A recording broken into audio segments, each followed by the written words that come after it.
So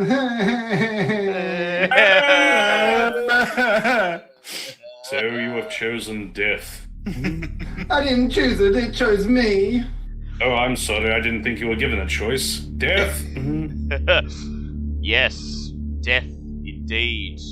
Welcome, everybody. It is the time we have all been waiting for. The end of the Tomb of the Nine Gods. The confrontation with the Soulmonger, the death god that it sustains, and its creator, the ancient Archlich Acererak, feared throughout the multiverse. All of this awaits in the very next room. Last session, you defeated the Coven of Night Hags that sustains, nurtures, and tends to the Death God. Now, the Death God and the Soulmonger are defenseless. Not that that makes your job much easier. So, here you are, still recuperating from the fight with the hags, still processing the aftermath of the terrible discovery of the deformed, twisted clone of Bulb. You are here, lying down on the plant growth that covers most of this room, serving as a soft carpet to somehow comfort you, a small comfort as you prepare for what lies ahead. What will we be doing before we head into the room, my friends? Spending the next 4 hours in real life just hiding away in one of these different rooms and seeing what happens.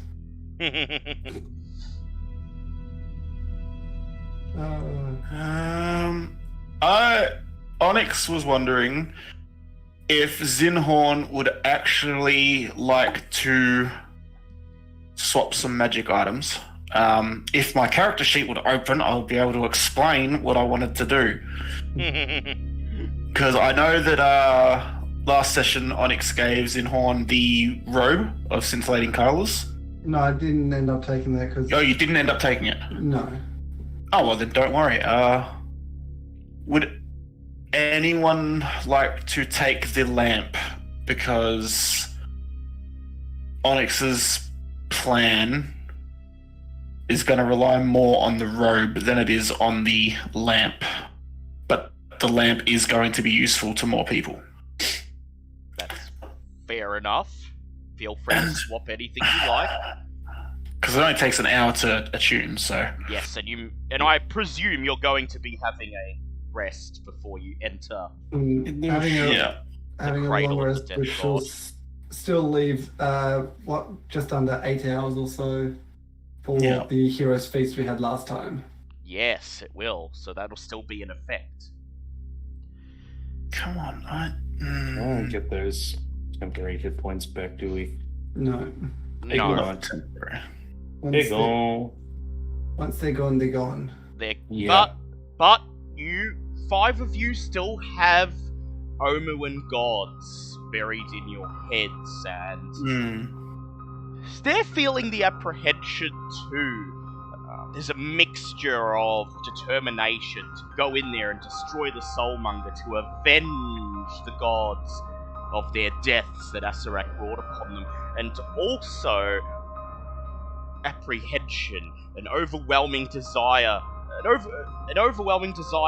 impressed upon you by at least half of the gods to turn around and leave.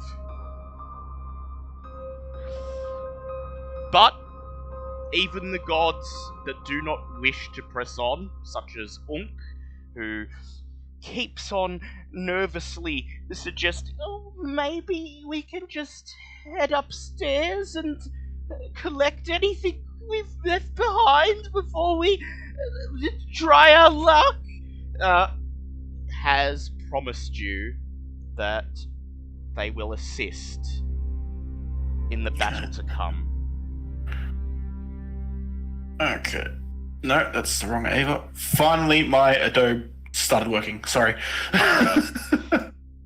Just had to fucking close everything using Task Manager before I opened it all up again. So, it is at this time, as you're just lying down in the undergrowth, breathing heavily, and trying whatever you can to put this feeling of overwhelming apprehension to the back of your minds, that Bobbit/Alessander feels something vibrating in her robe.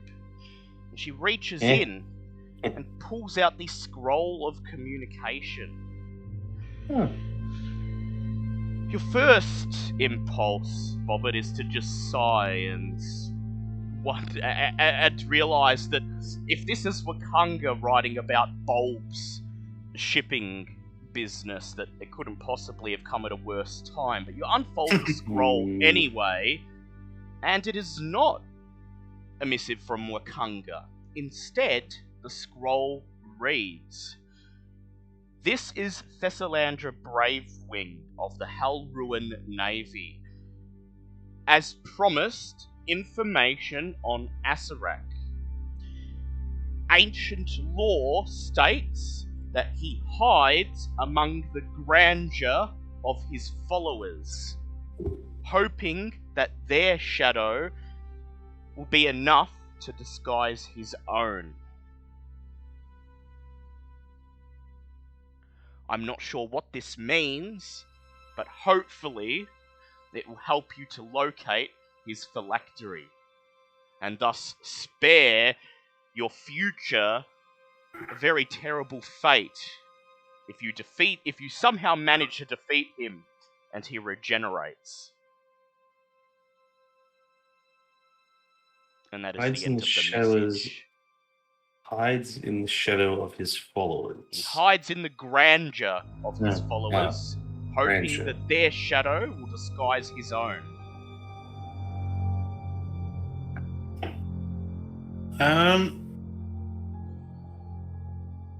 We'll finish this first, and then I'll ask. That's interesting. In the grandeur of his followers. That's a very interesting... You're not quite sure what it means, but if it helps you to locate his phylactery, then you'll have to try to work it out. But I suppose in the meantime, you're going to have a long rest. And so, still lying here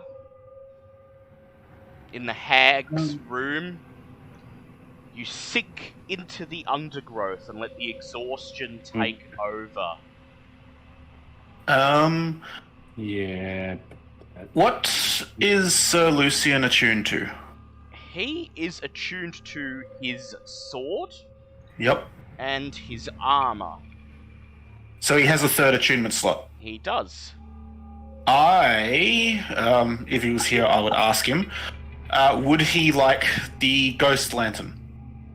Oh, well, Sir Lucian won't refuse. He'll take it. Yeah. Give him the lamp. Yeah, I am going to need the robe for what I have planned. Sir Lucian nods, and he says... He just wordlessly takes it. Grabs it close to him. Even he seems shaken by what's ahead. And so you sink into the undergrowth. You let the exhaustion take over, and your sleep is dreamless, restless, save for the incessant heartbeat of the death god in the next room. You can still hear it, even in the depths of sleep.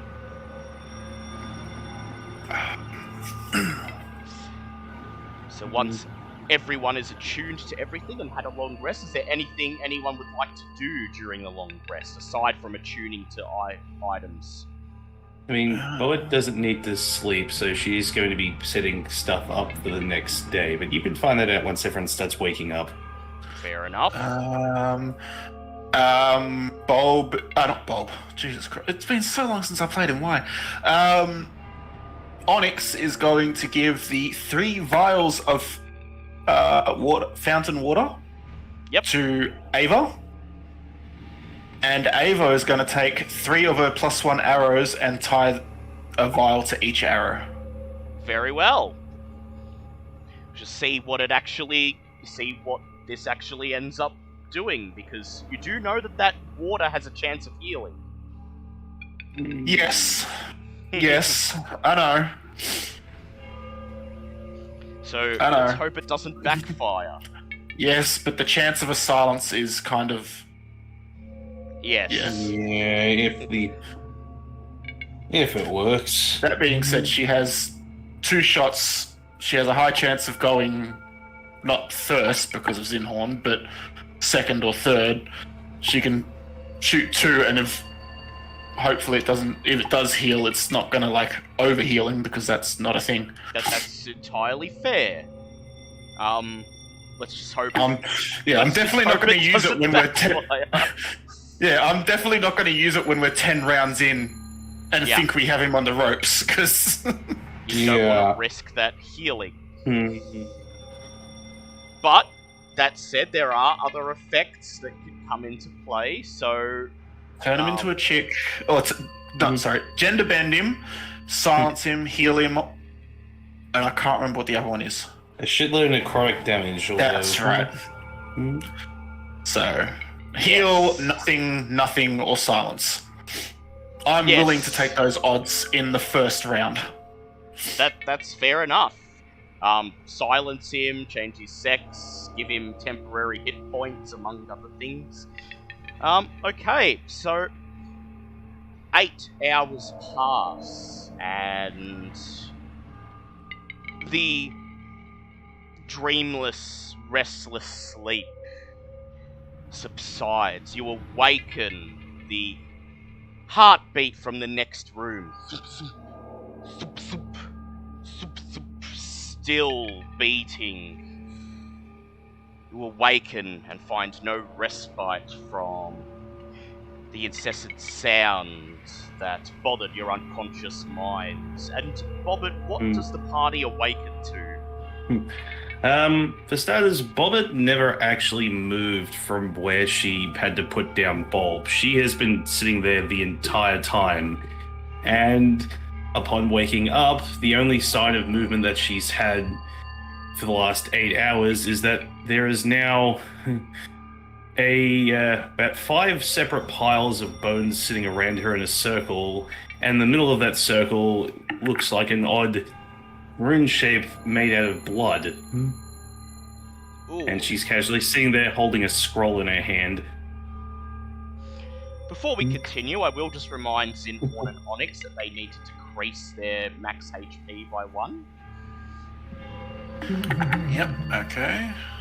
Now continue. You see Bobbert with this circle of blood standing over it, holding a scroll. Zinhorn, you remember just hours ago when you saw Bobbert scooping up the blood of your ill-fated companion off the floor. What does Bobbert have in mind? Is anyone going to ask, or... I'm seeing if anyone else is going to ask her, or if she's just going to keep going. Microphone was muted. Ava is going to ask you what you're doing. Yeah, Ava definitely is going to look over, and Ava just looks in Bobbert's direction, her beak pursed, and she says, "Bobbert, my baby, why have you got all this blood?" Bobbert, without even so much as turning back to the others, you just hear her quietly go, "Next room's going to be bad. We need more friends. Bobbert is going to get more friends." Ava just looks concerned, and she says, "And what friends do you have in mind, Bobbert?" That's not important. What's important is Bobbert's going to get them to help. You hear Sir Lucian just mutter, "Of course."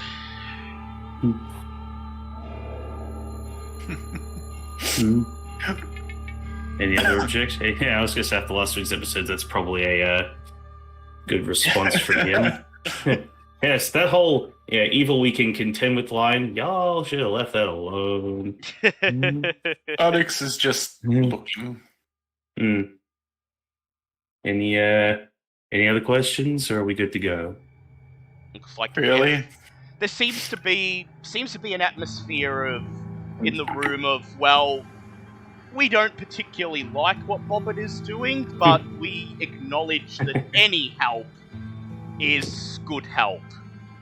Wonderful. In that case, Bobbit is going to unfurl the scroll that she was holding and start chanting an abyssal and cast Summon Greater Demon inside the circle. Lovely. Okay. I will get you to please roll for me a d10. Okay, I have those in spades at the moment. Oh, how quaint, a 6. A 6. Lovely.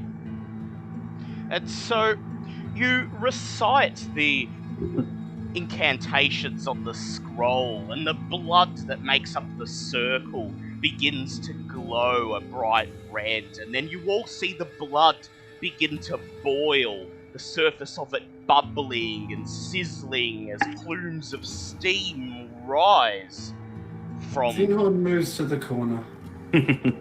That's probably a good idea. I can't blame him. Archlich is just looking on in wonder, because magic is magic. And Yep. you just hear the blood sizzling, and it starts to evaporate, all of the blood melting off the floor, turning into a thick red mist that fills the vicinity around Bobbit and her circle, obscuring Bobbit save for her eyes, which are glowing a bright red behind the mist as she continues to recite the summoning. Suddenly, the mist dissipates. The entire room shakes with unseen energy. The mist is blown away. And standing where the circle once was is a gigantic humanoid, has the shape and proportions of a large ape. Its skin a dark blue, contoured with thick muscles, its arms, head, and back covered with a thick red fur. It is a Balgura, also known as a leaping demon. Oh, that's going to be interesting. As soon as it sees you all, it beats its chest with its huge battering ram-like hands, and then shouts in abyssal, "Point me to something to pulverize!" Oh, good. This one wants to listen. Or it just sort of waves to sort of get its attention at her feet. At his feet anyway, because I'm guessing it's a lot taller than she is, even as an adult. It's like 8-9 feet tall. Yeah. So it turns and sees Bobbit there. It stops pounding its chest, and it raises one of its hands in, you think, an approximation of a salute. That it says, "I'll pound things in your service, Lady Alessander." I'm honestly impressed this thing is actually even remotely listening, because every time I've looked up Summon Greater Demon, it's automatically come up with hostile, or just not friendly. But you are now your own warlock patron. Yeah, no, that's true. Also looks and goes, well, that's good. This is going to be a lot worse. And she does that. She sort of motions to the, I suppose now glowing circle still surrounding him, going, "There needs to be something in exchange first before we begin." The demon just looks at you. It pounds its hand on the floor, causing the whole room to shake, and it says, "Help now! Steal Rasnasi for masters later!" Well, subtlety's not on that side. Yeah, with that, her eyes just narrow and goes, "That might be difficult considering you're inside the protection circle. unless you do what Bobbit asks, you're not leaving that circle and have to sit there with nothing to smash. The Balgura looks at you and opens its mouth, revealing sharp, yellowed, blood-stained teeth, and it roars. It raises both of its hands and aims a punch at you, Bobbit, and then it swings. Its hand hits a seemingly invisible wall. You see a blink of magic, and the Balgura is blasted back into the circle. It sprawls on the floor, and you just hear it call out, "Ah!" Do we feel silly now? It climbs to its feet, pounds the floor again, causing the whole room to once again shake, and it says, "Speak your terms!" Bobbit understands that she is, for what she was, not popular amongst your kind. But if you help us in this endeavor, you could possibly become the one, sort of gestures to the door beyond and goes, "Who stopped the soulmonger and freed the abyss?" Does that sound like something you'd like to be rewarded for? The Balgura raises one of his hands and starts scratching his head, letting out a loud as he thinks, "I'd like you to please make a persuasion check." Yeah, I am speaking to it in Abyssal, by the way. Yes, you are, I know. Persuasion, that is a 19. Oh, that's a Balgura. Nice. 19. I haven't actually looked at it. Very well. Should. The DC was 18, so you pass. He scratches his head once more, lets out another loud then he lets his hand fall limp to his side and says, "Deal! I get to smash, I get promotion, and I don't even have to contend with Rusty." But there is one thing we need from you apart from your guarantee that you won't harm any of us while you're here. He looks at you again, and he just waits for you to give him the ultimatum. Bobbit wants your name, your real name, and, more importantly, the name of the one that holds sway on her soul. Her soul, not... And just goes, Rustnessy. Give that, and you're free to smash as much as freely as you wish, as long as it's in the right direction. And he just says, true name. You must think I'm stupid. As he says this, he beats his chest and starts jumping up and down. He says, but I do so dearly want to smash things. Bobbit, please make another persuade check, this time at disadvantage. Hi. Why do you have to say disadvantage? Well, first was a nat 20, because, fuck me, right? Second one was a 22. 22.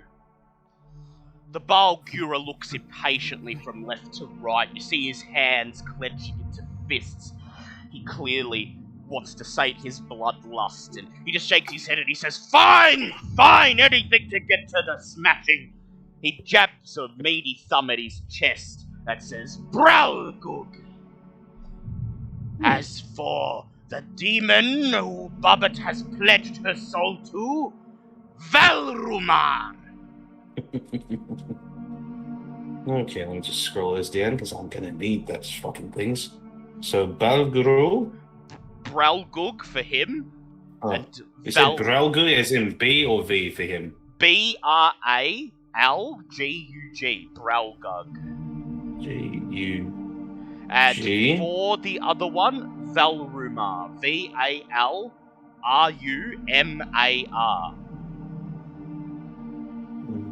Okay. Wonderful. He looks at you and he says, Now, let out of the circle! Let's get to the smashing! Wonderful.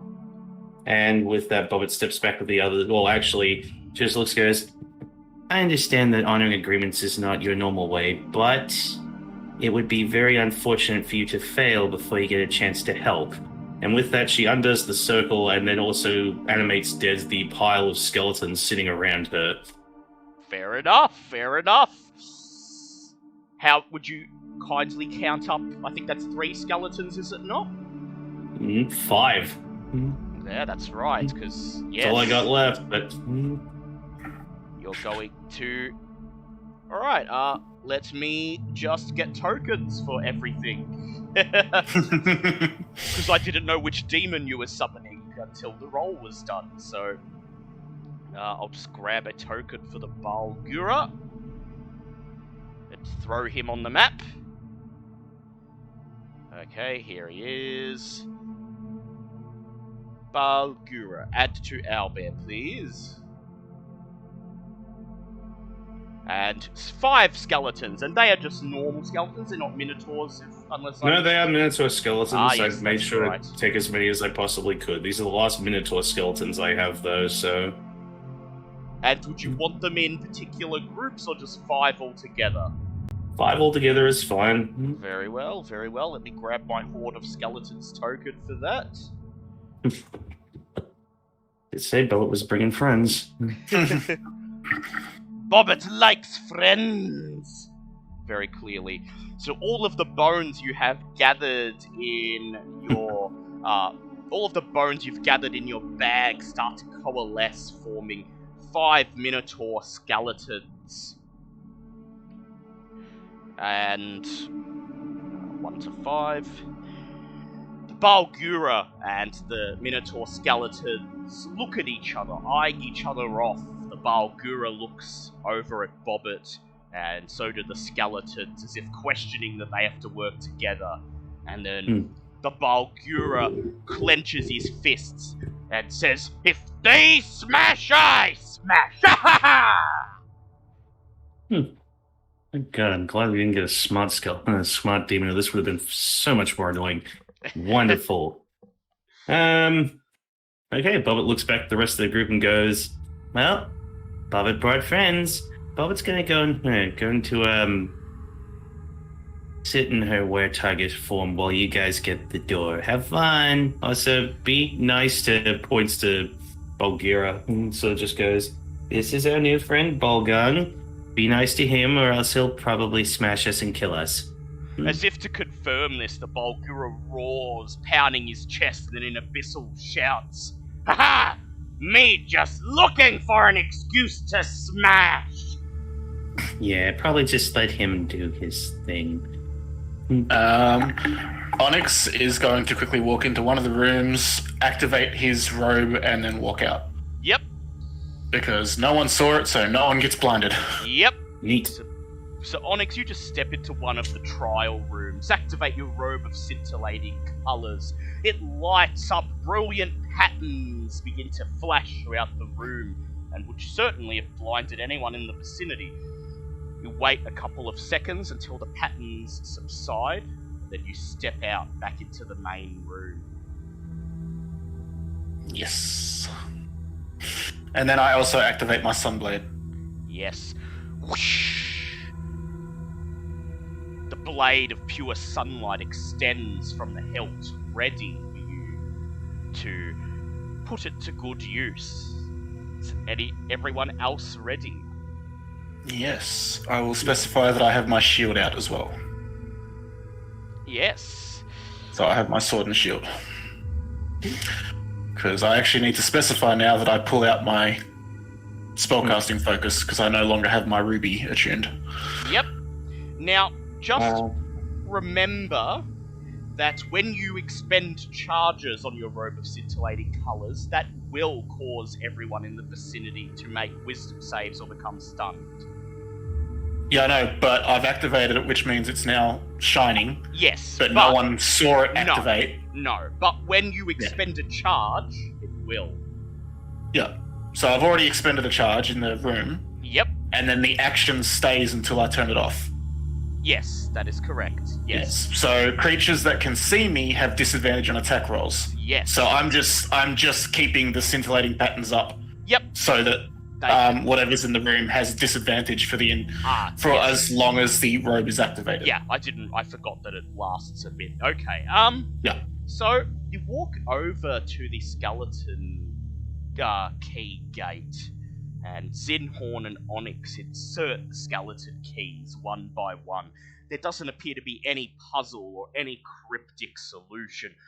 Each of the skeleton keys has a single slot that is designed specifically for it, and they all drop in easily as each one falls in. You hear a loud click from behind the door, and once all 5 of them are in place, you hear a metallic rumbling from the other side of the gate as unseen cogs begin to turn, and the gate slowly opens, revealing a staircase leading down into the cradle of the Death God. Are we ready? Already, let me feeling in the belly, and let me check. Skeleton army, check. Angry demon that wants to kill everything, check. Wear tiger form, check. I mean, clean pants. Oh wait, hold on, I'll be right back. I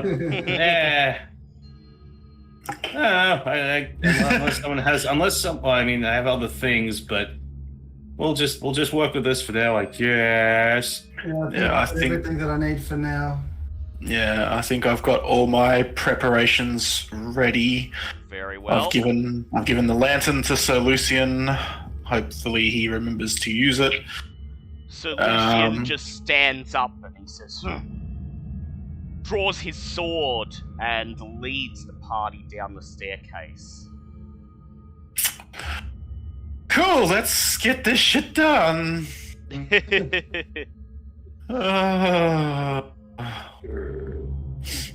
That's it. It's starting, but perhaps you might be lucky. Perhaps you won't have to fight right away. Yes. I love how that was wordless. Crumbling balconies overlook a pool of lava filling this triangular chamber, above which is suspended an enormous crystal cylinder held in place by 3 adamantine struts. Wraith-like forms swirl inside the cylinder, and otherworldly screams hang in the air. 4 long, writhing tentacles sprout from the cylinder's caps. A shriveled monstrosity the size of an elephant floats near the cylinder. Its body is wet and malformed, its arms and legs are atrophied, and its oversized head drips black goo. This embryonic creature is attached to the cylinder by a twisted umbilical cord. You are staring at the soulmonger and the deformed, otherworldly, monstrous fetus that is the developing Death God. There are, however, other things of note in the room. The soulmonger itself and the Death God appear to pay you no interest. Perhaps they do not consider you a threat. There are balconies overlooking the room, and at the very end of the room, far to the south, on the other side of the pool of lava, you can actually see a swirling, glowing blue vortex embedded in a stone doorway.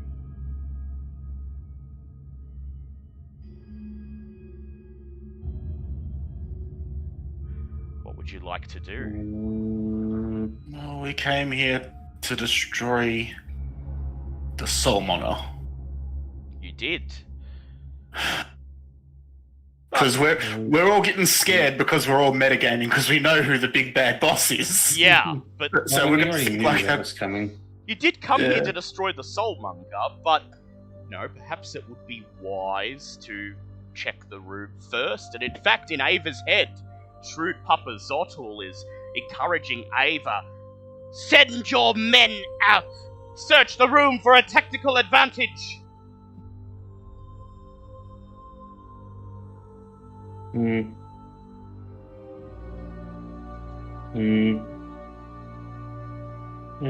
swirly blue portal thing.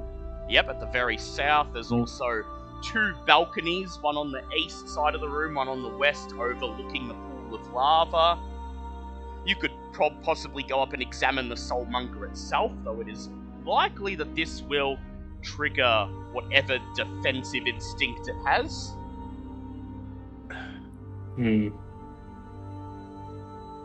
Onyx would like to check the alcoves. Very well. Would you like to try to climb up there, or do you want to just examine them from here? These ones. These alcoves. Yep. Yeah. Zinhorn's going to go along as well. Yep. So Zinhorn and Onyx fan out across the room, and you start to check the little alcoves embedded in the walls of the room. You find them all filled with piles of bones, mainly humanoid, most of them appearing quite fresh. You're uncertain of their purpose, but it's possible that they're used by the hags to feed or nourish the death god, and are thus stored in a convenient place where they can be easily accessed. Now, I'm guessing there's no walkways to these. No, you either have to climb across the adamantine struts or fly up onto the balcony. So, is the soulmonger actually being held up by these adamantine struts? It is, yes. The adamantine struts appear to be the only things preventing the soulmonger from just dropping down into the lava. Interesting. And you said that the balconies are crumbling, yes? No, they're not crumbling. Okay. They're just... they're crumbling.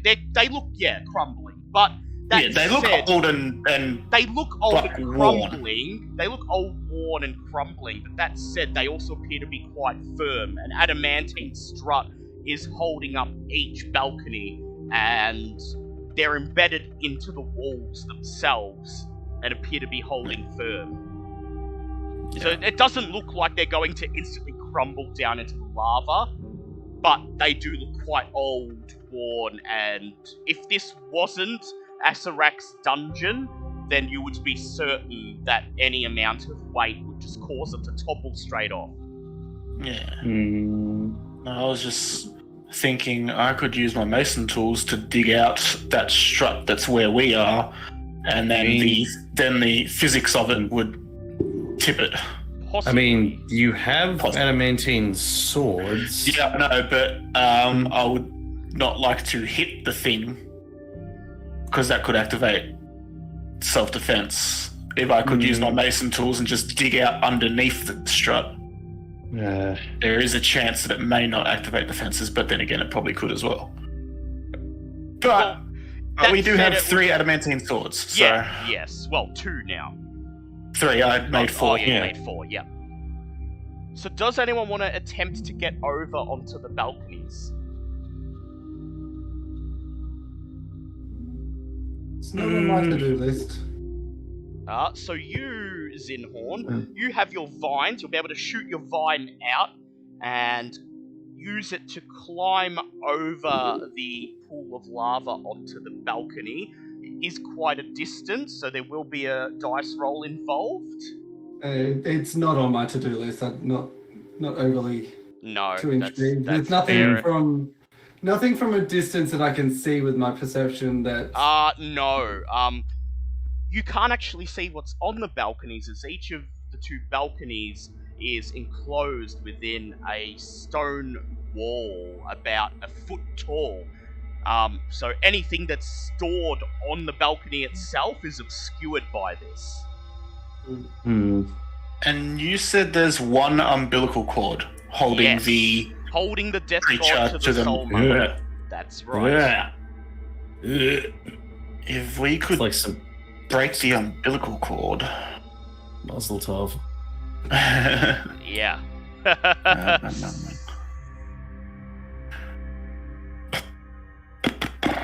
Part of me just wants to walk on the walls, but at the same time, I was just... Look, assuming you stay away from the soulmonger, it won't attack you. The thing is, though, the soulmonger is quite obviously a magical item. Yes. And I would imagine a very high-powered one. Goes without saying. Dropping it in lava may not destroy it. Not instantly, no, but it would at the very least weaken it. Yeah, but then we would need to go into the lava to destroy it. Or just hit it with something as it sinks into the lava, and hope that you could do the last bit of damage before it sinks totally into the magma. It may be powerful, but keep in mind, if it falls in the lava, it is going to be taking damage every round until it does finally get destroyed. It just might take a while.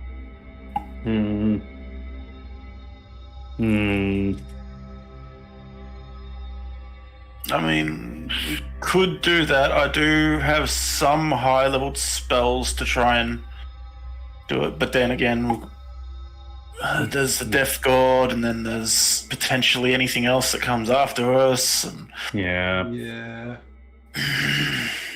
Part of me really wants to just look around. Can I very, very carefully, taking the longest way around humanly possible, get to, say, like, the balcony on the right-hand side? Just very carefully, very surely, because I don't want to alarm whatever the hell this Dark Souls nightmare in the middle of the room is. Yes, says 99. Let's search for treasure before we foolishly throw our lives away. You walk to the edge of... You will not be missed, you... Yeah, no. Stupid ass fucking frog. She won't be. You walk to the imagine very... if I was Wongo at the moment. Yeah. Oh, yeah. God. Or even if Sir Lucian still had his god who would... Yeah, it would already be straight up, just destroy everything, be done with this farce.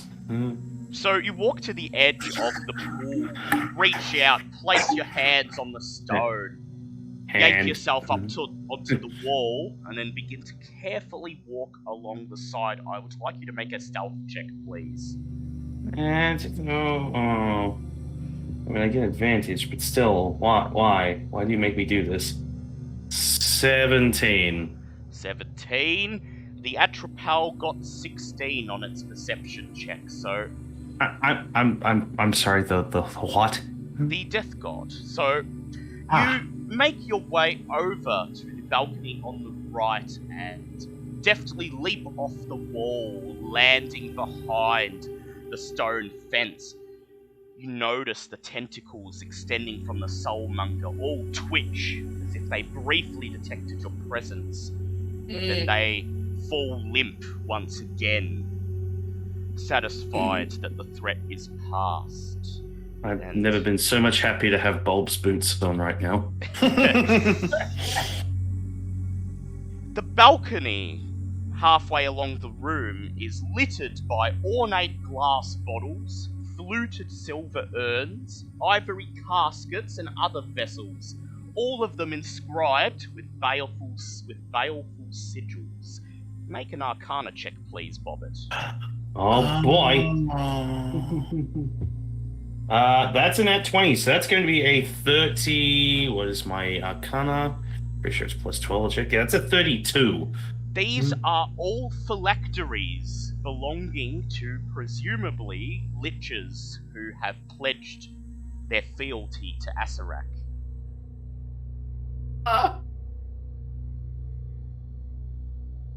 Yay! Most of them are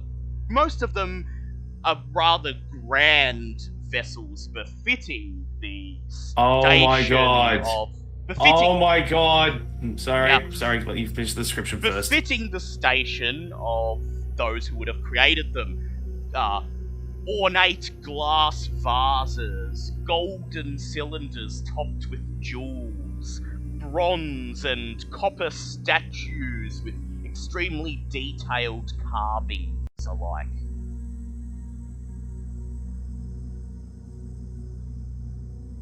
Okay. I'm pretty sure I've already figured this out, but I'm guessing it's going to be meta if I say it out loud, isn't it? Well, no. If Bobbit's figured something out. Yeah, Bobbit's intelligent. Bobbit may already know the answer. Alisandra could definitely. Okay, that thing from before. it's hidden amongst the shadows of his followers. This is basically freaking Indiana Jones and the Last Crusade. Somewhere in amongst these friggin' phylacteries is going to be a tiny one that just does it does its best to blend in, this tiny forgotten one that everyone's going to look past, and that's going to be his. That is my hunch. I'm just putting it out there because you have all these other grand ones of all these other liches that are under his command. If his phylactery is here, it's going to be some tiny ass piece of shit that no one's going to look twice at. Would you like to try to search through the phylacteries to see if you find anything? Well, first I will update through Moa, not through Nang Nang, because Nang Nang's just going to be take the fucking things and just update and go, guys. There's a lot of phylacteries up here. Moa imparts to the other gods. It appears there's a veritable stash of phylacteries up here on the balcony. No, Nang Nang, we will not be taking them to sell on the black market. No, Alessander suspects that hidden amongst these rather grandiose vessels is something a bit more nondescript that may belong to Acererak himself. Meanwhile, Nang Nang is indeed just shouting, "Oh, gold, gems! Take them all, we can sell them, who cares if they're phylacteries?" It's just take it.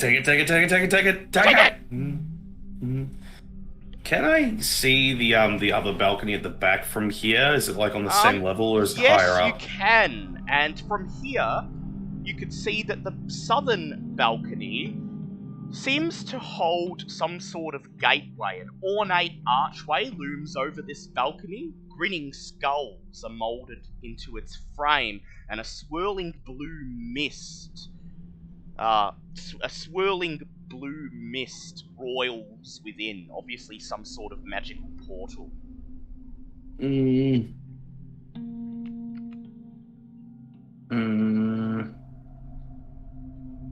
Can I do an Arcana check on it from here, or would I need to... Yeah, you can do an Arcana check.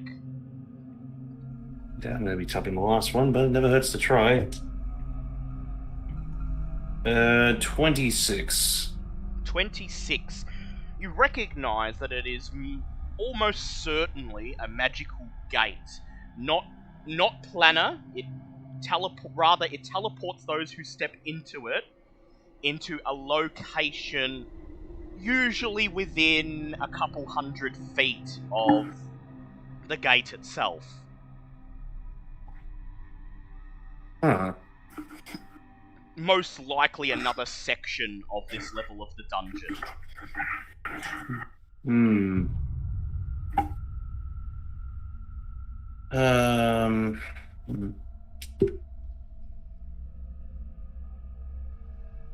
Well, I'll happily update the... well, not happily, but definitely update the others, yes. The rest on that one, but interesting.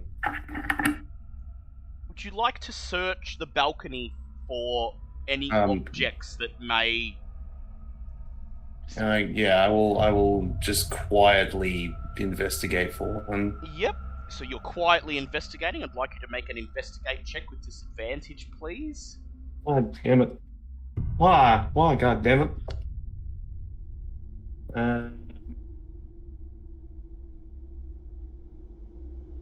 13. You spend the next 10 to 15 minutes carefully making your way between the rows of phylacteries, occasionally lifting one up, searching under it, and trying not to make any noise. You're about to give up, but you have an idea what you're looking for, and that ends up being what saves you. If you didn't have a hunch, the DC would have been 18, but in this case it's 12. And wow. After a careful search, you find wedged in between a huge 2-foot-tall golden statue and an ornate glass vase lined with gemstones, a tiny clay box about the size of the palm of your hand, and carved into the lid is a grinning devil face. Sir Lucian has arrived. Hi, Sir Lucian. GPS. Sorry. That's okay. We're about to Oh, fight the Mr. big Lucian. bad. Yeah, we found a room with a crap ton of phylacteries that aren't going to doom the people using it. Lots of lava and this Dark Souls aborted fetus looking motherfucker. That said, you do notice in amongst the phylacteries what appears to be a leather pouch, and as you draw near to the leather pouch, you notice that it's seemingly overflowing with hundreds of little gold rings with an emblem of a harp carved into the band. No, I can't tell if you threw that in there because I mentioned it or you planned this. No, but I either was way, gonna you have fucking genius. that. I was gonna have that regardless. I love that house somehow ended up here. Yeah, that's another question. And there's like easily like 100 of them in the bag, and it's like overflowing onto the floor.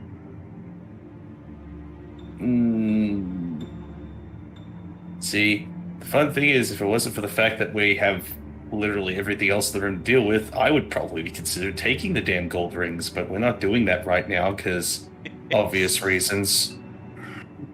Everything is accursed. Do not touch anything. You see these? You know what? For once, you have a good. You actually right on the money there. Yeah. You see these, Bobbin, and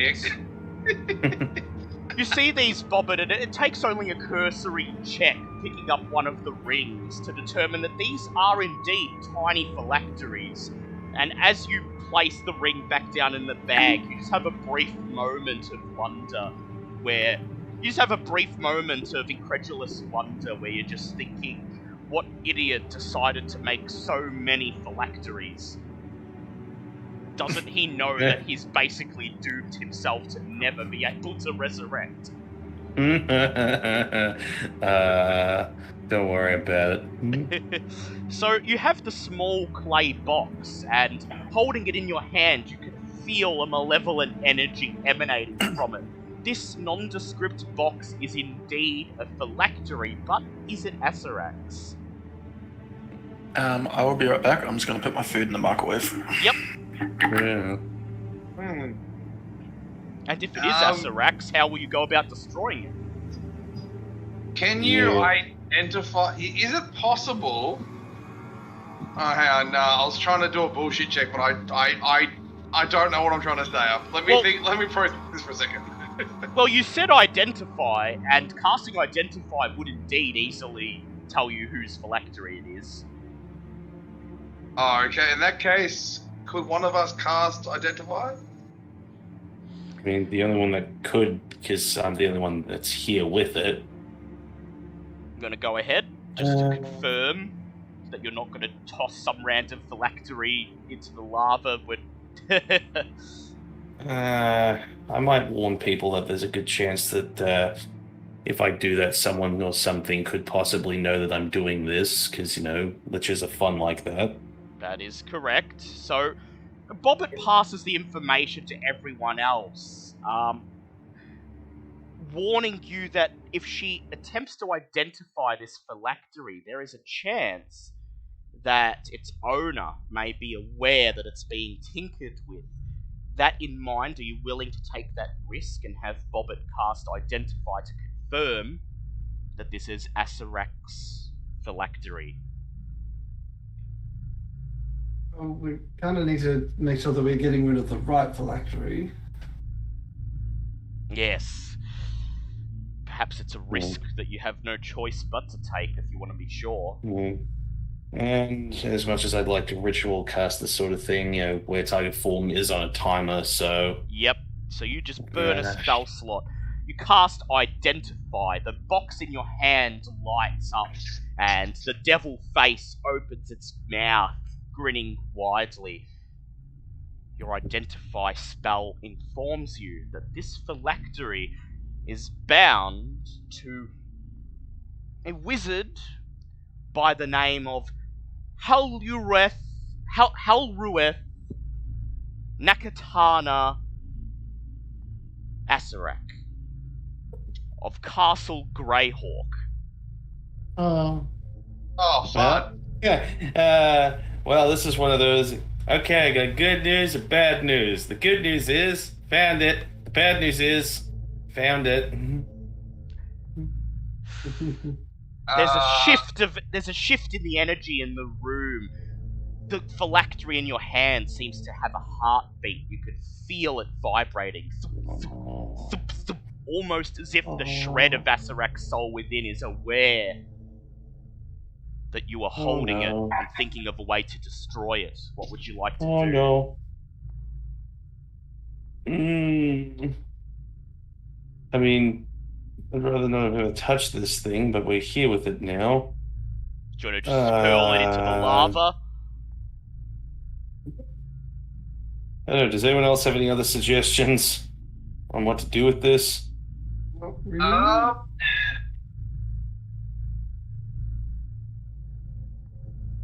Quick question. Yep. Now, while the phylactery is under our current possession, has it done any extra effects to us? Does it actually... Not yet, but if you did hold on to it for long enough, it probably would start to drain your emotions or do something to you. Phylacteries are generally not the type of thing you want to carry around, as we know from Harry Potter. Alright guys, has anyone got a 10-foot pole? I have an idea. No. No, I can't say that I've got a 10-foot pole. What's the idea? Okay, here's my idea. If we could, if we haven't got a pole, have we got a rope or something to sort of create sort of like a knot around it and turn into a bit of like, not a garrote or in a way, but, a bomby knocker, so I can sort of cast a phylactery. No, we're not. We're not using Acerek's phylactery as a freaking mace. No. So can we please tie up his phylactery? Because who he comes in contact with will suck their soul out. I like where this is going. Well, he's got a suggestion that if you're going to transport it anywhere, not touching it is probably wise. Yes. But can we bind it and turn into a mace? You know, if it was anyone else's phylactery and not Acerek's, maybe, but you're talking about the most powerful lich in existence. It's turning it into some people's souls now. Please, no, I do not wish to have a weapon made from the most powerful fucking phylactery in the multiverse. I agree. What would it take to make such a weapon available to us? An act of Satan. I mean, there are all these other phylacteries that belong to other liches. Let's just do what we need to do and be done. You're gonna sit there and call Bobbit out for being fucking evil and doing evil things, and your first idea since joining for today's session is let's make a weapon out of a fucking phylactery. It's like a WMD on a piece of rope. It's not a bad idea if you think about it. What is your alignment again? Lawful neutral. Yeah. Yes, No. In the name of the king, I want that. If you want to ride your flying carpet over to one of the balconies and get one of the other phylacteries, you can feel free. Wait, there's more than one phylactery. Okay, I get this. Yeah, there's a whole balcony thing full of these things. Can we just not touch any of them? Because I know accursed objects don't just do anything good. Well, you have to destroy this one at least. The others belong to different liches. Okay. Yeah, they all belong to different people. So Bobbit. Well, go ahead. Let's destroy them. What would you like to do to destroy it, Bobbit? Though next campaign, since we are going into the Hells, I'm going to let your artificer actually attempt to do that. Oh God, don't no. It wasn't a bad idea though. It was pretty. Yeah, I'm gonna let you attempt it next campaign, see what happens. So, Bobbit, what would you like to do? I'm gonna guess this thing isn't exactly. Well, if I've cast Identify on it, is there anything else I've learned about, like any magical properties it has? Because I can't imagine punting this thing into a lava pit is just gonna, oops, I guess it's destroyed now, because that would just be the most ludicrous freaking... What your identify spell and your knowledge of Arcana tell you is that as far as phylacteries go, this one is extremely simple and primitive. It really does just appear to be a clay box with a piece of Acererak's soul in it. That's probably part of its design, is in that no one would suspect this tiny little unremarkable box of harboring Acererak's soul.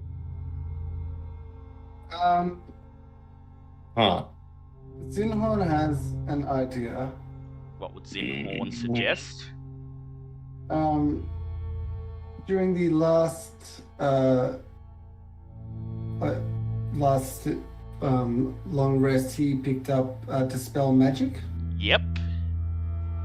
But I'm not sure whether that would work, so... On the phylactery, most likely not on the phylactery, but there are other things in the room it might work on. God damn it, there's too many options and almost all of them are going to start a fucking fight. Well, you don't have to destroy it this moment, you can hold on to it and deal with it later. Yeah. I don't want to hold on, well, not physically hold on to it anyway. The thing is, what it looks like now. So... Yeah. The thing is, if you somehow defeat Acererak, you have approximately 7 days to destroy the phylactery before he regenerates. So.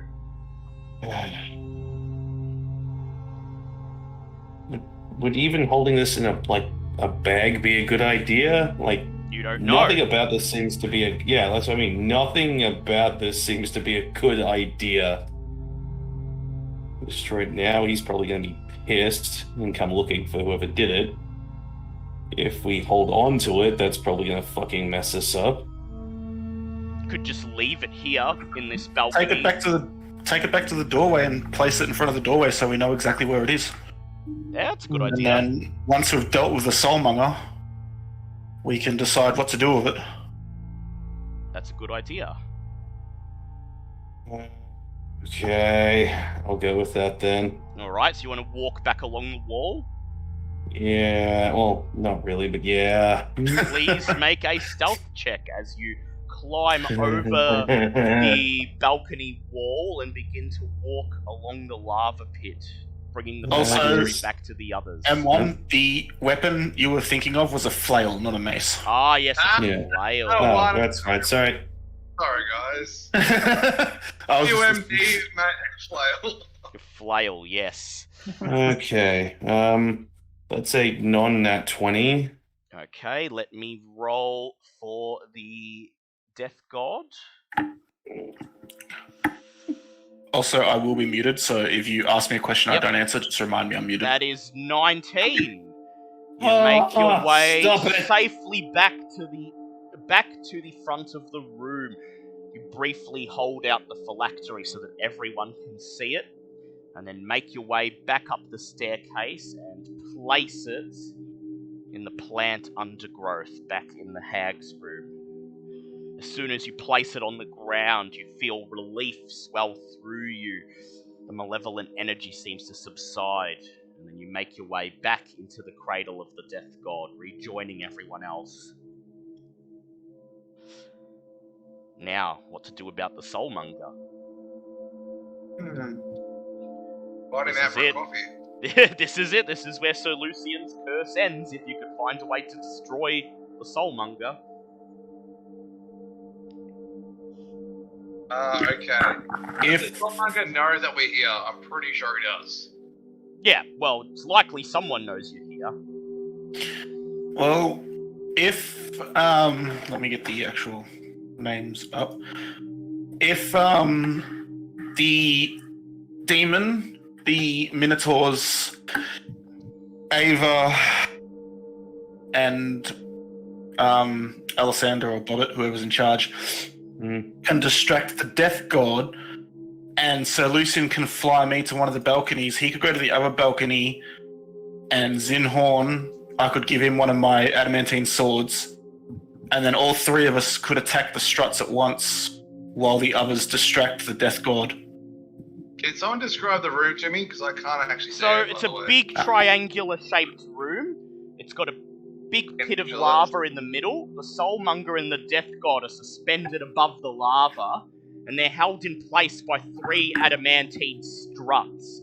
To the south of the room, there are 2 balconies, one on each side of the room, and each of them has one of the adamantine struts attached to it. So what Onyx is suggesting is that you, him, and Zinhorn take place at one of the adamantine struts and try to destroy it with your adamantine sword, and then hopefully this will just pitch the Soulmonger into the lava.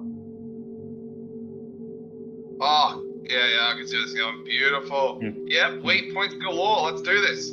Just like a PlayStation 2 boss. Yes. So, if everyone wants to do that, then I'll give one of my adamantine greatswords to Zinhorn.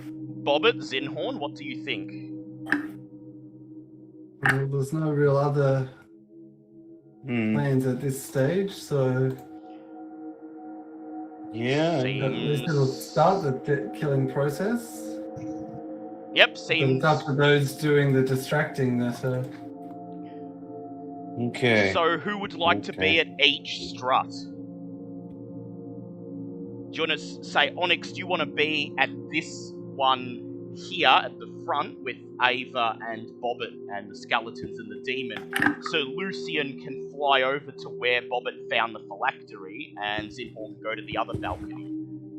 If Zinhorn's happy trying to swing across, it's just I don't have a way to get that far. yeah. No, that...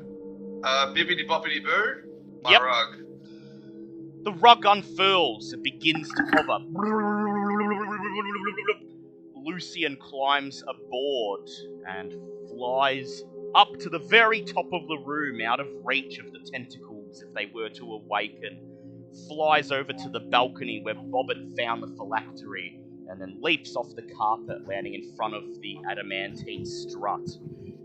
Zinhorn, I'd like you to please make an acrobatics check to use your vine to swing across. Okay, acrobatic. That is an 18. Zinhorn, you take the sword that Onyx hands you and then you shoot out your vine. It wraps around a pillar of stone underneath the balcony, and then you use it as leverage to abseil along the wall, dropping down into the balcony in front of the adamantine strut. Onyx, what would you like to do?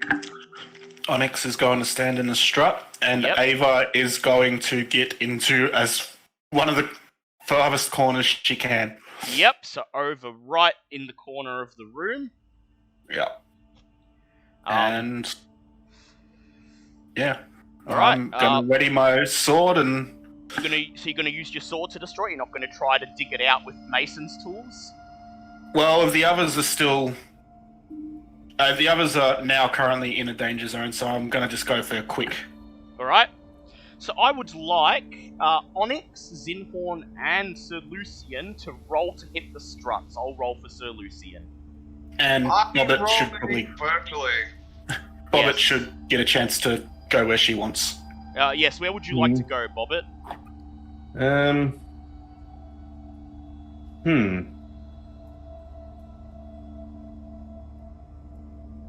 A part of me really wants to. I know that's just a teleportation forever. Is there any way I can get like all the way back here so we have like this whole area completely surrounded? You want to go to the southernmost balcony? If that's a possibility. You'll have to walk along the wall, and that'll get a stealth check. But aside from that, yes, you can do it. What do you guys think? Otherwise, I'm more than happy to just stay up with everyone else and my minions.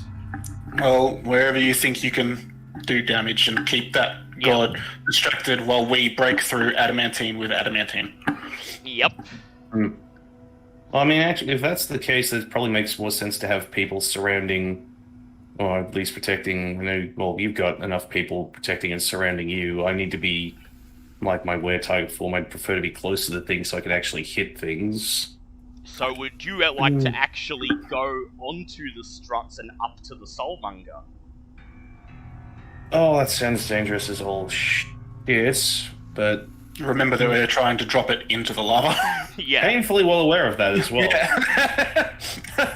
But I do have the means to either slow my fall down, and I can technically fly as well. It is about 30 feet down into the pit, so you will have, a couple seconds to react. Yeah. So... This is a terrible fucking idea, but hey, at this point, terrible ideas are all I seem to be good for, so screw it, I'll go along with it. Yep, alright, please make a stealth check. Happy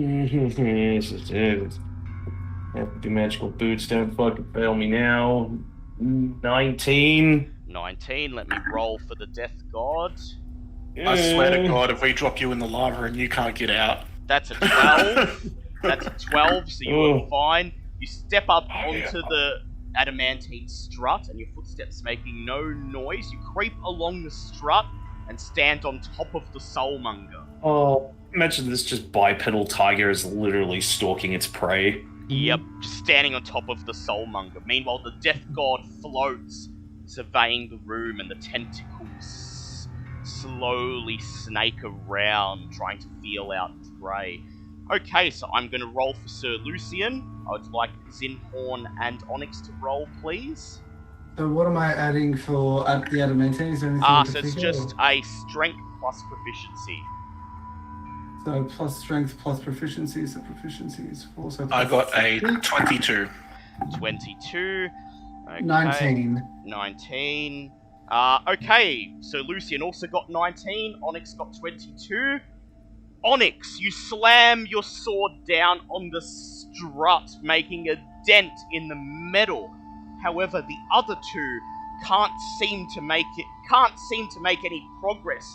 Lucian and Zinhorn slam their swords at the struts, and the swords just bounce off, not leaving a dent. Oh my god, that hurts. Are we? However, Onyx, you may roll for damage, and it is an instant crit. Yay.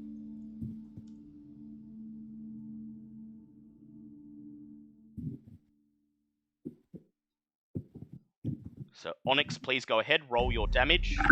Yep, that was 13, not doubled, so Okay, 26. 26, okay, so that will be... let me just... Okay, I'd like everyone to roll for initiative, please. And here we go. Come on. 14 for Onyx. 14 for Onyx. Oh, Jesus. 7 plus 5, that's 12 for Ava. 12 for Ava. Zinhorn. Sorry, I had a random phone call. What are we doing? Rolling initiative. Rolling for initiative. Okay. I'll roll for Sir Lucian. Natural 20 plus 11. Ooh! Dear God. So what's that, 47 or something stupid? That's a 16 for Sir Lucian, so Sir Lucian's going second currently. What did you get? Actually, no, I got a 19. Okay, so Zinhorn, Alessander, Sir Lucian, Onyx, and then Ava. Alright, Zinhorn, you're up. As soon as the swords clang into the struts, you hear a hissing sound emanate from the Death God as all of the tentacles rise up, ready to attack. Zinhorn, what will you do? So step 1 is going to get a... So it was a fire elemental is what I was going to do. Yep. Summon a fire elemental. And where would you like to summon it to? I'm going to summon it next to me. There's a bit of an extra... Very well, very well. I will grab a token for it. Scroll all the way down. Fire elemental right next to Zinhorn. Okay, would you like to move anywhere? I'm sort of going to hide behind the fire elemental, sort of like more try to be in the corner as much as I can. Yep, and try to attack the strut next turn. Okay, at the end of your turn, the Soulmonger gets to attack you with one of its tentacles. So how this works is anyone who makes an attack against a strut, at the end of their turn, it gets to strike with a tentacle. Oh. So it's going to make an attack. So that's strength score of 22 plus 7 to hit. Okay. Let me roll that. 20 plus 7. That's a 12. One of the great tentacles strikes towards you, and you duck, hurling yourself behind the fire elemental.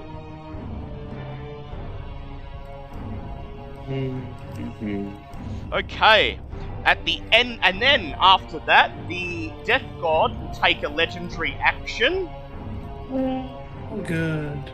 It opens its mouth and lets out a withering wail that surges through the room using all 3 of its legendary actions at the same time, so it can't make any more until the next round. I need everybody to make a con save, please. What the fuck is this crap? Sir Lucian passed. Does 21 pass? 21 just passes. Oh, God. Oh, God. I'm currently stuck behind a guy on a motorcycle/bicycle. And he's... He's in the pink plane. Guys, do not repeat this on national broadcast. I don't like bicyclists, I'm sorry. Nothing against you, but I'm saying, if you get door jammed, it's not our fault. Well, that's been broadcast to the world. Yep. Oh, we're live. Yes. Oh, Yes. We always are in D&D. Yep. It's okay, I'm pretty sure we don't have any bicyclists in our audience. The Balgura has failed its con save. All 5 of the Minotaur skeletons have. Zinhorn, Ava, and Onyx, what are your con saves? 22. 22, that's a pass. Onyx got a 13 because, you know, I've got all these buffs to Constitution and I can't fucking pass one.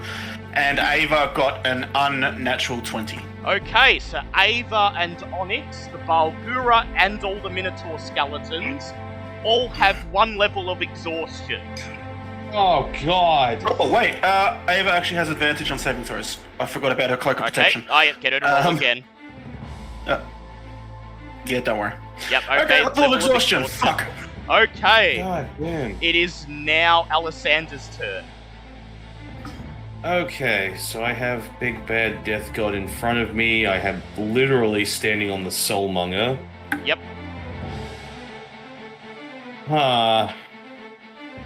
You can try to damage one of the struts from on top of the Soulmonger, or you can attack the Soulmonger itself, or you can attack the Death God. It's entirely up to you. I gotta wonder if that umbilical cord is what's keeping it alive. I was trying to wonder if this thing is actually, like, tied to the Soulmonger, like, so destroying the Soulmonger would destroy it, but... Yeah, you don't know yet. No. Decisions, goddamn decisions. Just don't want to burn through spell slots, because you have no idea how rough this is going to get. Exactly.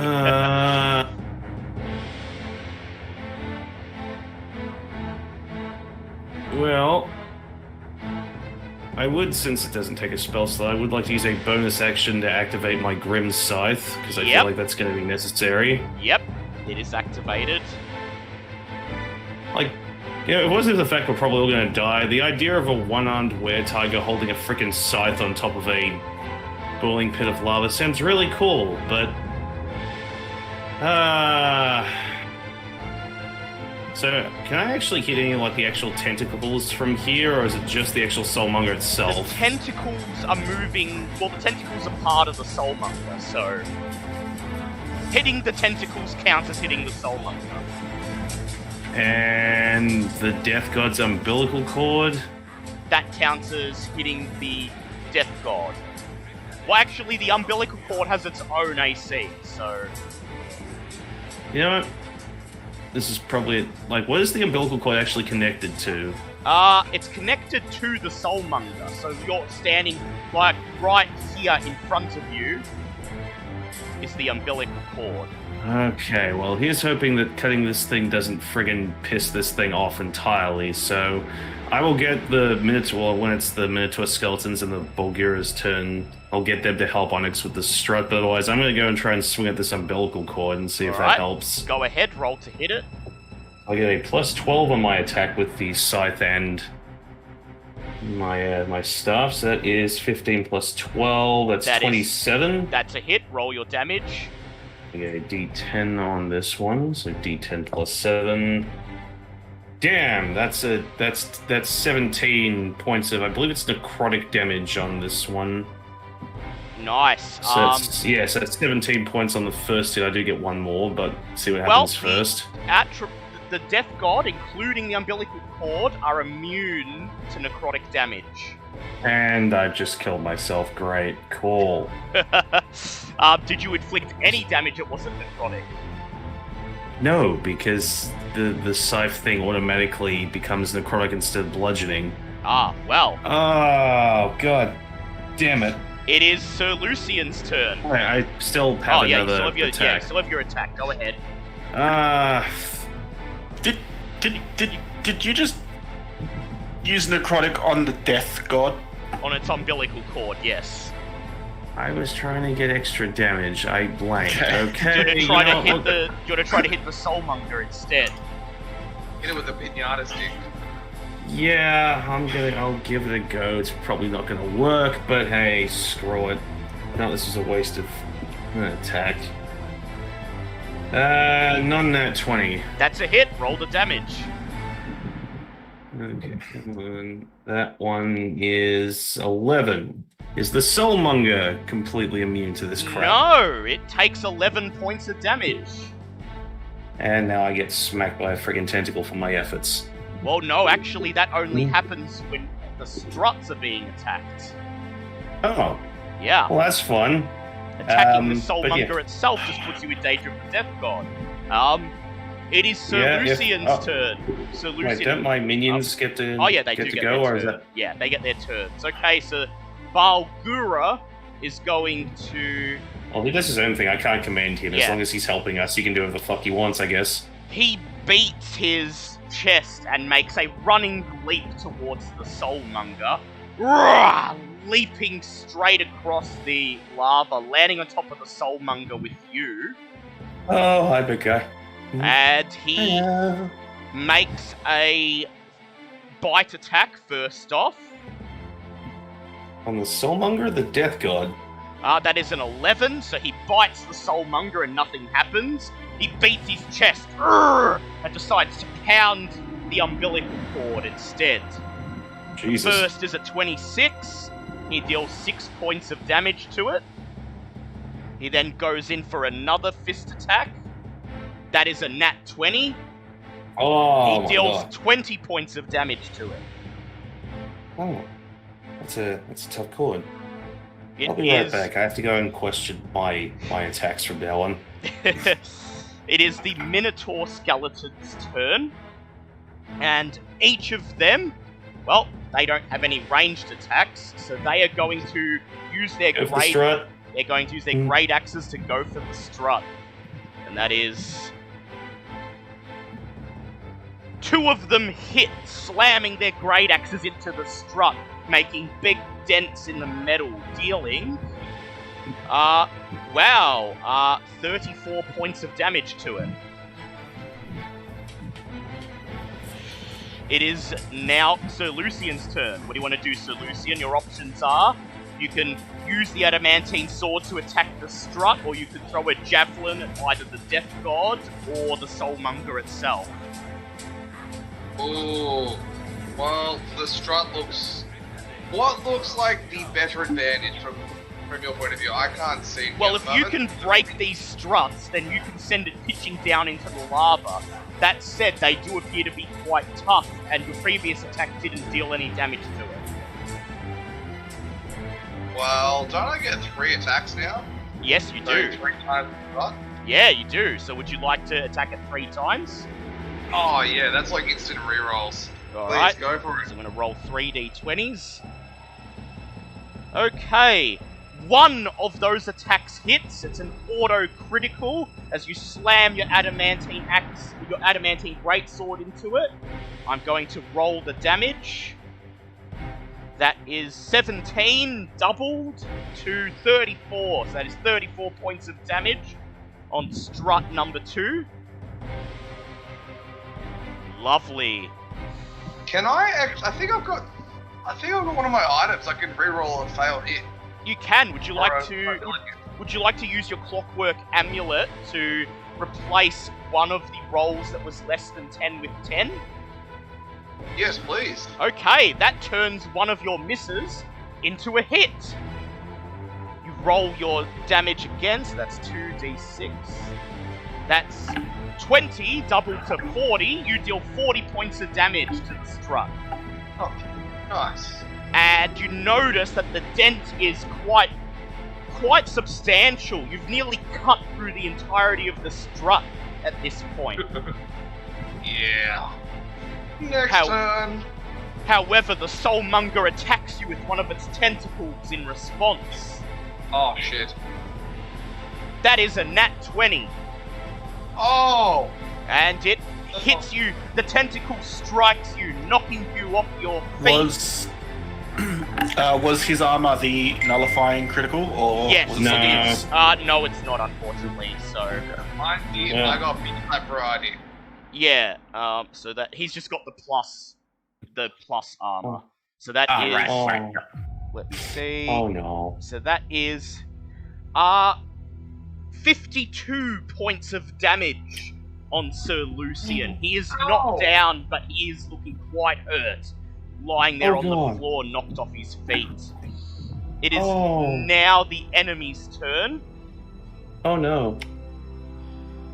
The Death God, seeing Bobbit in front of it, reaches out one of its deformed arms and targets Bobbit with a life drain attack. I need You sure Bobbit. you don't want to hit the demon? That's like bigger and next to me and much scarier? No? Okay. I need Bobbit to please make a con save. This was a mistake. Okay. Con save. Wait, where am I at? 17. 17. That is a fail. You take 23 points of necrotic damage.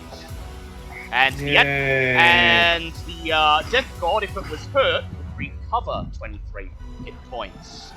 Well, shit. It is now Onyx's turn. Onyx has a fucking level of exhaustion. Yes, he does, but it So- doesn't affect attacks yet. Oh, It's 2 levels. Yeah. Okay. It's just skill checks. Yeah. well then, here's a really stupid question: is the strut now flanked? Well, it's an inanimate object. Well, I it's take not. that as a no. Yeah, no, it's not flanked because it's not actually a combatant. So Okay. I like the theory, though. Okay, so my first attack was an 18. 18. Unfortunately, that does not hit. Okay, so swing and a miss. And unfortunately, my second attack is also a swing and a miss. Okay. No. You're going to get struck by one of the tentacles now. Now, technically, is it seeing me or no? This is like a legitimate question. I don't know how you're ruling. It doesn't. I don't think it can see. I think it just can sense that the strut is under attack and it's striking you. So that is. So a tentacle lashes out. That is a 26. That hits anyway. Jesus fucking Christ. Okay, so that is going to be. Let's just see. 24 points of necrotic damage. I can live with that. I also forgot to roll for it to strike the Minotaur skeleton, so I'm going to do that now. Aww. My boys. So the first Minotaur skeleton who hit dodges out of the way, and so does the second one. Wow. They are fine. Okay, Yes. it's Ava's turn. Ava is going to take aim at the umbilical cord and just try and shoot it twice. Yep. Go ahead, she can roll to hit. And she's going to use 2 void arrows. 2 void arrows, yep. Yep. So, first, I'm just going to roll both dice at once to see what happens. An 18 and a 16. Both hit. Both hit? Okay, awesome. Okay, so her longbow is 1d8 plus 6. There's a d8. Okay, so the... Oh, fuck, why did I do this to myself? Second d8 for the void. Okay, so... and the dreadful strikes. Would an umbilical cord take psychic damage? It does take psychic damage. It does? Okay, cool, I'll roll for that. Okay, so 1 psychic damage. 14 piercing. Yep. From the void arrows, and 2, I guess, is still piercing because it doesn't say it does any different from the actual void. And now rolling the second arrow's damage was 8 plus 12. 18 physical damage. Yep, okay. She pelts the umbilical cord with arrows, thunk, thunk, thunk, thunk, peppering it and tearing portions of its flesh away. The death god roils where it hangs. It opens its mouth and bellows celestial. Does anyone understand celestial? It's one of the few that I do not understand, unfortunately. Damn it, if Bob was here. But... Well, he was. No. Ava does not, and neither does Onyx. Perhaps it's a good thing you don't understand celestial, considering what it's saying. Languages understand celestial, but utters only obscene nonsense and profanity. Aww, that sounds awesome. So you just hear it. Hear what you were going to come up with. You just hear it bellowing. That's it. No, it's celestial, so it would be more like, oh. It's just babies crying. But really, it's saying like, I fucked your mum or something. It's a baby. It lives on Xbox Live. Oh, yeah. I almost feel bad. I was gonna say I almost feel bad that Bob and Carter stared because the perfect response to that would be, "Joke's on you. We don't even know who Acererak's mum is." Brief pause. Aww. It is Zinhorn's turn. Oh. Alright, so we're still trying to take out the That seems to be going well so far. Yeah. so I guess I'm gonna give another attempt at a strike at this beam. Yep, go ahead. And I'm plus 6 to it, so that is a 21. That is a hit. Roll your damage, and it is an auto critical. And adamantine is 2d6. 2d6, yes. 2d6. I have plenty of those. Plus strength. So that is 6 plus 2 is 8, so 16. 8. Lovely. And I suppose your fire elemental will now attack. Yeah, so is the tentacle up on the platform still? It's retracted, but now that you've hit the strut, it is going to try to hit you again. But that's at the end of your turn. So I want the fire elemental to attack the tentacle. Yep. So at the end of your turn, the tentacle is going to hit. I'll get the fire elemental to attack it first. It might be able to stop the tentacle hitting you. Please roll an attack for your fire elemental.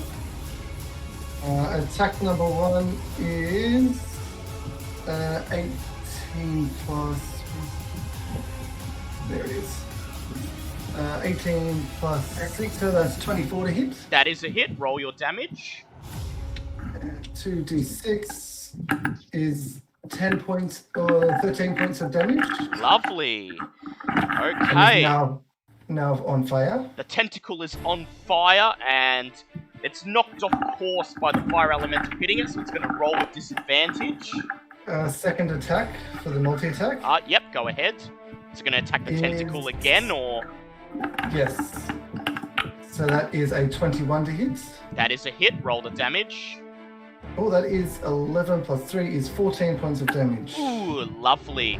And you notice that every time the fire elemental strikes the tentacle, you see flame travel along the tentacle back to the soulmonger, and the soulmonger shakes with each blow. You're dealing damage to the soulmonger itself.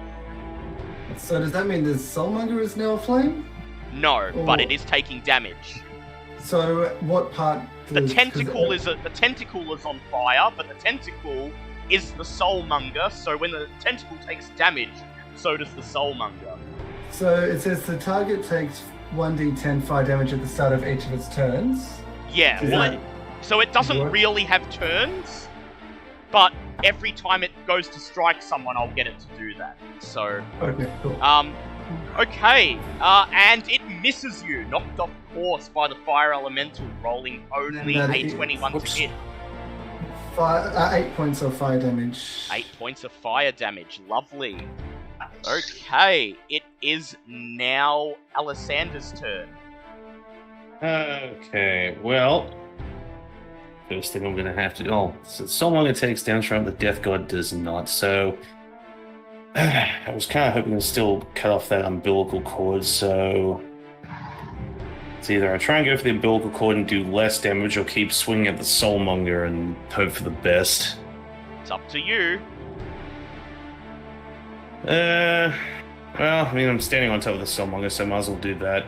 I could offer our Mr. Brolgal gun to try and go after the Death God itself, but it's kind of its own thing and it's not killing any of us, so we'll stick with what it does. So I'll take 2 more swings at the actual Soulmonger. Go ahead. Soulmonger. Roll to hit. First is a 24. 24. That is a hit. Roll your damage. That is 17 points. Nice. Go in for your next attack.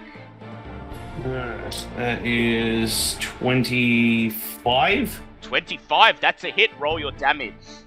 Okay, and that's 13 points of necrotic damage.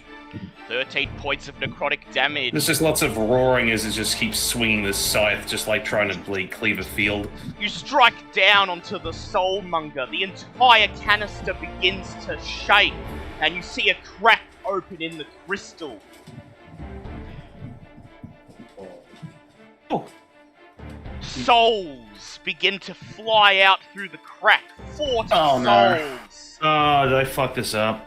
Each of them tormented in pain. They shriek, "Ah!" as they start to swirl around the room. Well, I fucked this up.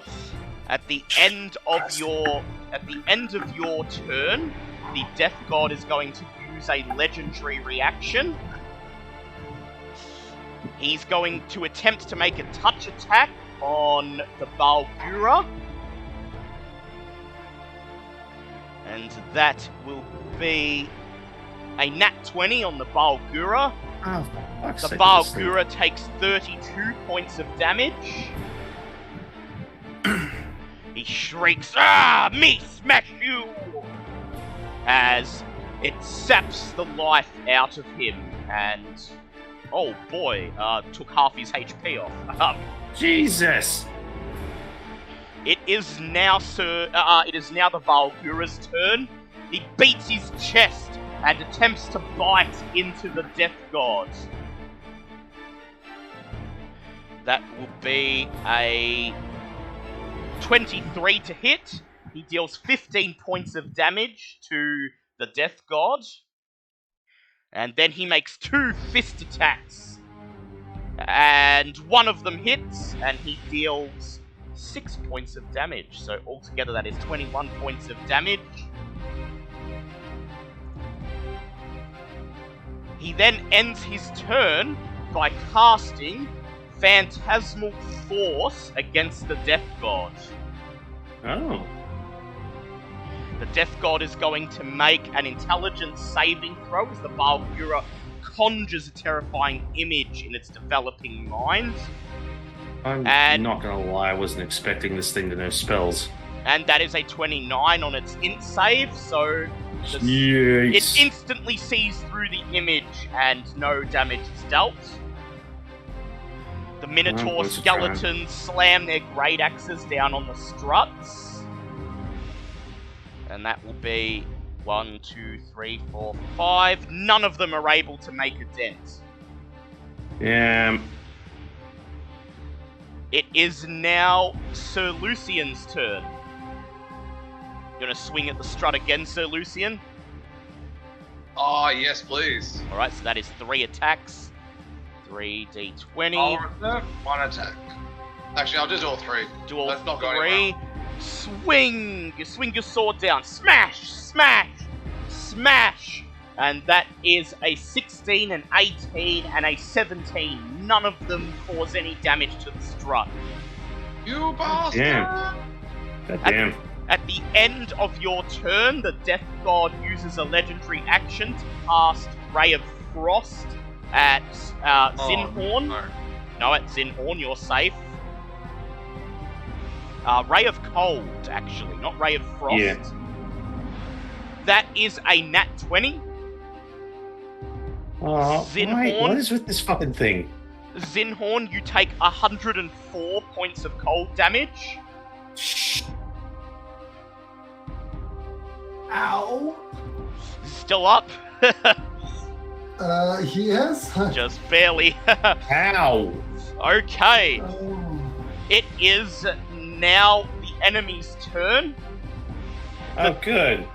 The Death God moves away, drawing an attack of opportunity from the Balfura and from Bobbit. Say the Death God moves away. Yes, it's moving away.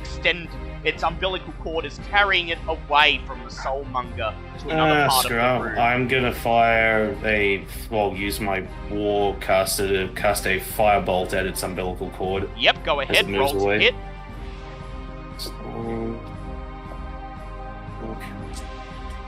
It's only a 17. Is that gonna hit?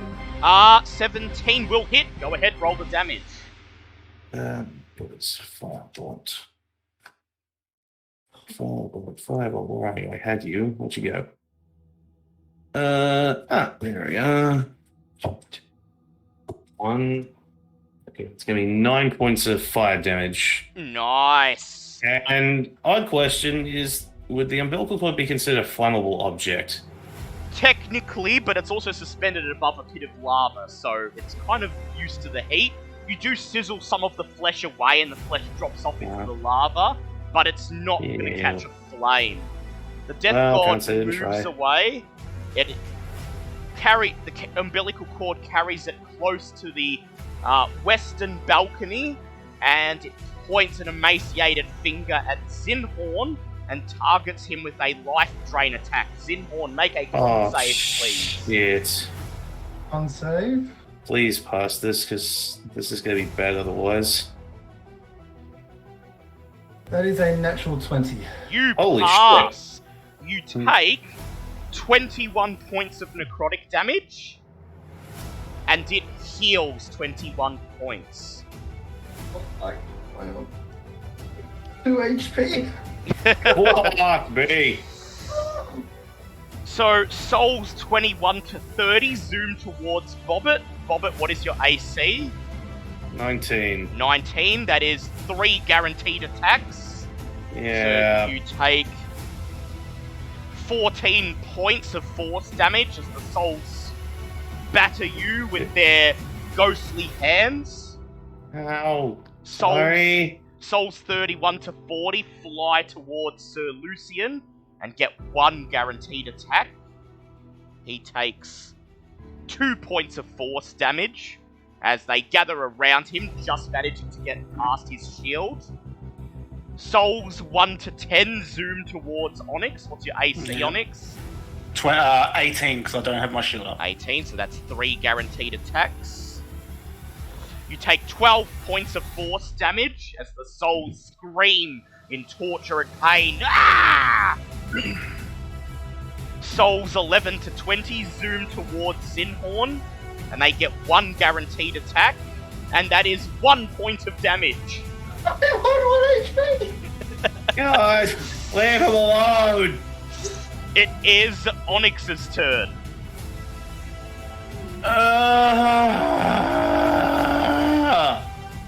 I just wanted to get that out there. Yeah, I'm with you. I fucked this up for everybody. Well, those souls would have come out anyway when it dropped into the lava, but... Yeah, but now I still feel bad. Fuck it, 2 attacks at the strut. Go ahead, roll to hit it. I've got to somehow... that was so close to a nat 20. That's fucking bullshit. That is 27 and 21. Both of them are hits and automatic criticals. Go ahead, roll the damage. The first one's damage is 26, and the second one's damage is 32. 32. Snap! The strut breaks. It's flung away, hitting the roof, and the soulmonger is instantly pulled ajar, tilting to the right. And then the strut on the east, which Sir Lucian was attacking, which only has 20 hit points left. I'm going to roll a d10. I'm going to roll a luck check for it. Fair enough. Snap! That strut snaps as well, leaving only the third, which is not enough to hold up the soulmonger. You hear crumbling coming from the westernmost balcony as that strut bends and bends until snap! It breaks as well. Alessander, I need you to make an acrobatics check, please, to get off the soulmonger. Can I not just activate my helipad Oh yeah, thing go before ahead. we pull Yep, off? you want to I'm do gonna that as a do reaction? Yep. Yeah, So you let's do pull that. the string on your helipad and fly. Where would you like to fly to? Wait, can I actually use movement? Yeah. I'm gonna go back over with like Onyx and the Minotaur skeletons because Fly back over to Onyx. The Balgura is going to make an acrobatics check to try and leap off the soulmonger. Somehow I'm not worried for him. I'm just putting it out there. It's a giant pissing demon monkey. I think it's gonna be okay. He rolled a 20. He beats his chest and roars as he leaps off the soulmonger and lands on the ledge next to Bobbert and Onyx, causing the whole thing to shake. The soul... There's a... Yes, Onyx? I was just going to say that I will turn towards the souls at the end of my turn and draw my shield out. Yep. So there is a few seconds where the soulmonger just hangs there in midair, and then it pitches down into the lava. The lava lashes against the soulmonger, dealing the first round of damage to it. Let me roll for it. It is 6d6 fire damage. That is 21 points of damage on the soulmonger. It lands in the lava and is slowly sinking. Cracks appear in the crystal as the lava lashes against the cylinder, but it is still barely intact. God damn it. So now it becomes survival. It is Ava's turn. Is the umbilical cord still attached to the soulmonger? It is, and it's pulling the death god down with it, but the death god is still above the lava.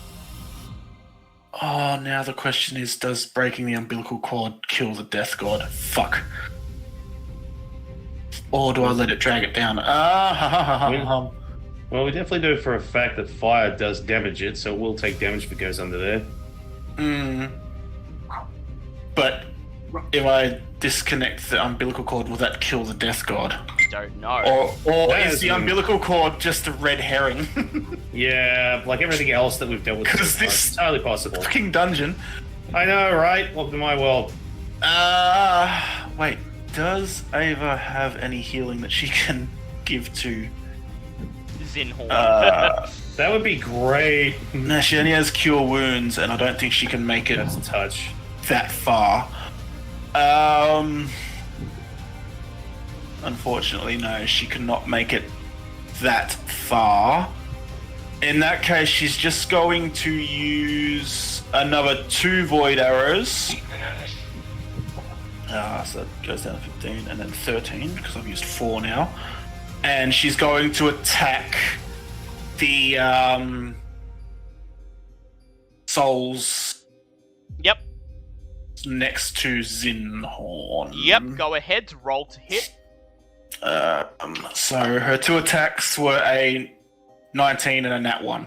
Okay, the 19 hits, the nat 1 doesn't. Don't bother rolling damage, each of the souls has 1 HP. Okay. So I killed 1. Yep. I was going to say, we should have been smarter and gone, the 19 plus a 1 equals a nat 20. That should count, right? One of the souls benevolent next God. to Zinhorn dissipates as Ava's arrow hits him. It is the end of Ava's turn. A skeletal figure wrapped in mouldering robes and clutching a skull-tipped staff appears out of thin air on the south balcony. Oh, you son of a Thin bitch. pricks of white light burn in its eye sockets, and a 2-foot diameter sphere of utter darkness floats in the air beside it. I, Acererak the Eternal, beckon you to your doom.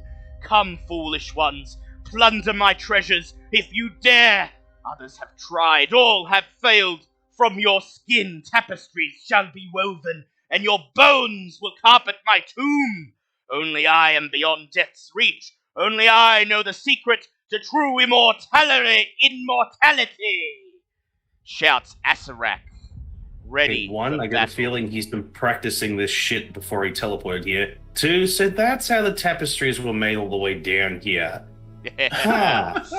It is So Zinhorn's we're probably turn. going to die. Nice knowing you, Zinhorn. So Zinhorn has a 2-piece plan for his turn. Heal. Plan number 1, use 6th level heal to gain 70 HP. Oh, thank God. Ah, lovely. Oh, I will Plan number also, 2. I will also say before you do that, Zinhorn, now that Acererak appears, the gods of Omu that rest within your heads feel their desire for vengeance overwhelm them, and in unison they cry, "For Omu!" granting you their gifts, and you each gain 50 temporary hit points. Oh my God. Is that per god? No. okay. But But if you have more than one god and you die, you'll still have another god. So Aw. Alright, fine. That's 50 fine. I was really excited for a second there going, holy crap, did I just get 100 free HP? But no. 50 temporary hit points. Now you may take your turn, Zinhorn. So yeah, plan part A, heal for 70 HP. Yep. Yeah. Plan part B. As you cast heal, Acererak uses his reaction and casts counter spell at will. Oh, fuck him. I'm sorry, Zinhorn, I can't use mine. I'll use one of mine. To counter his counter spell. Yep, go ahead. Yeah. You counter his counter spell, he's used his reaction. He raises his staff, but he cannot react again, so the heal goes off. Okay. I can't use any of my spells until we actually are actually fighting just him. I was hoping not to use mine, but I have enough that I really want to keep Zinhorn in the fight because it's going to suck otherwise. And this. Although this arena fucking sucks for my plan. All right. So my heal went off. I'm now up to 71 HP plus the 50. Yep. Yep. Plan part 2. Use my bonus action to turn giant scorpion. Ooh, nice. Get a whole bunch more temporary hit points. Okay. Yeah. And so the death god is within reach of Yep, but the it's balcony. being pulled into the lava. It'll be pulled into the lava this round, so So, as a giant scorpion, so I get 2 claw and a tail attack, a sting attack against him. Yep. So let's go for that. So first is a 19 to hit, That hits. Roll the damage. and that is a D8 plus 2. That's 7 points of damage. 7 points of damage. Lovely. Claw attack 2 is a dirty 20 to hit, Nice. That is a hit. with another 7 points of damage. And then the sting attack Yep. is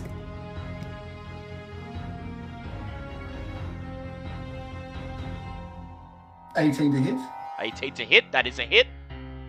and so that is a D10. So that is 9 points of damage and a Constitution save, which I'm sure he'll make. Yes, he's going to make that now. That is a 20.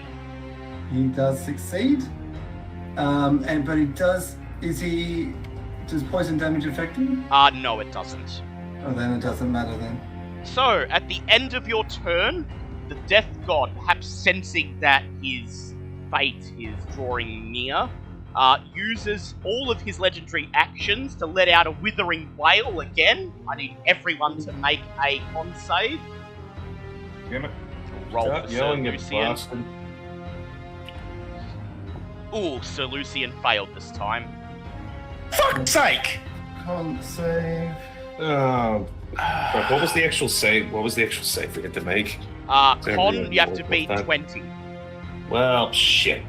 Ava got a 22. I'm just checking my feet to see if it helps.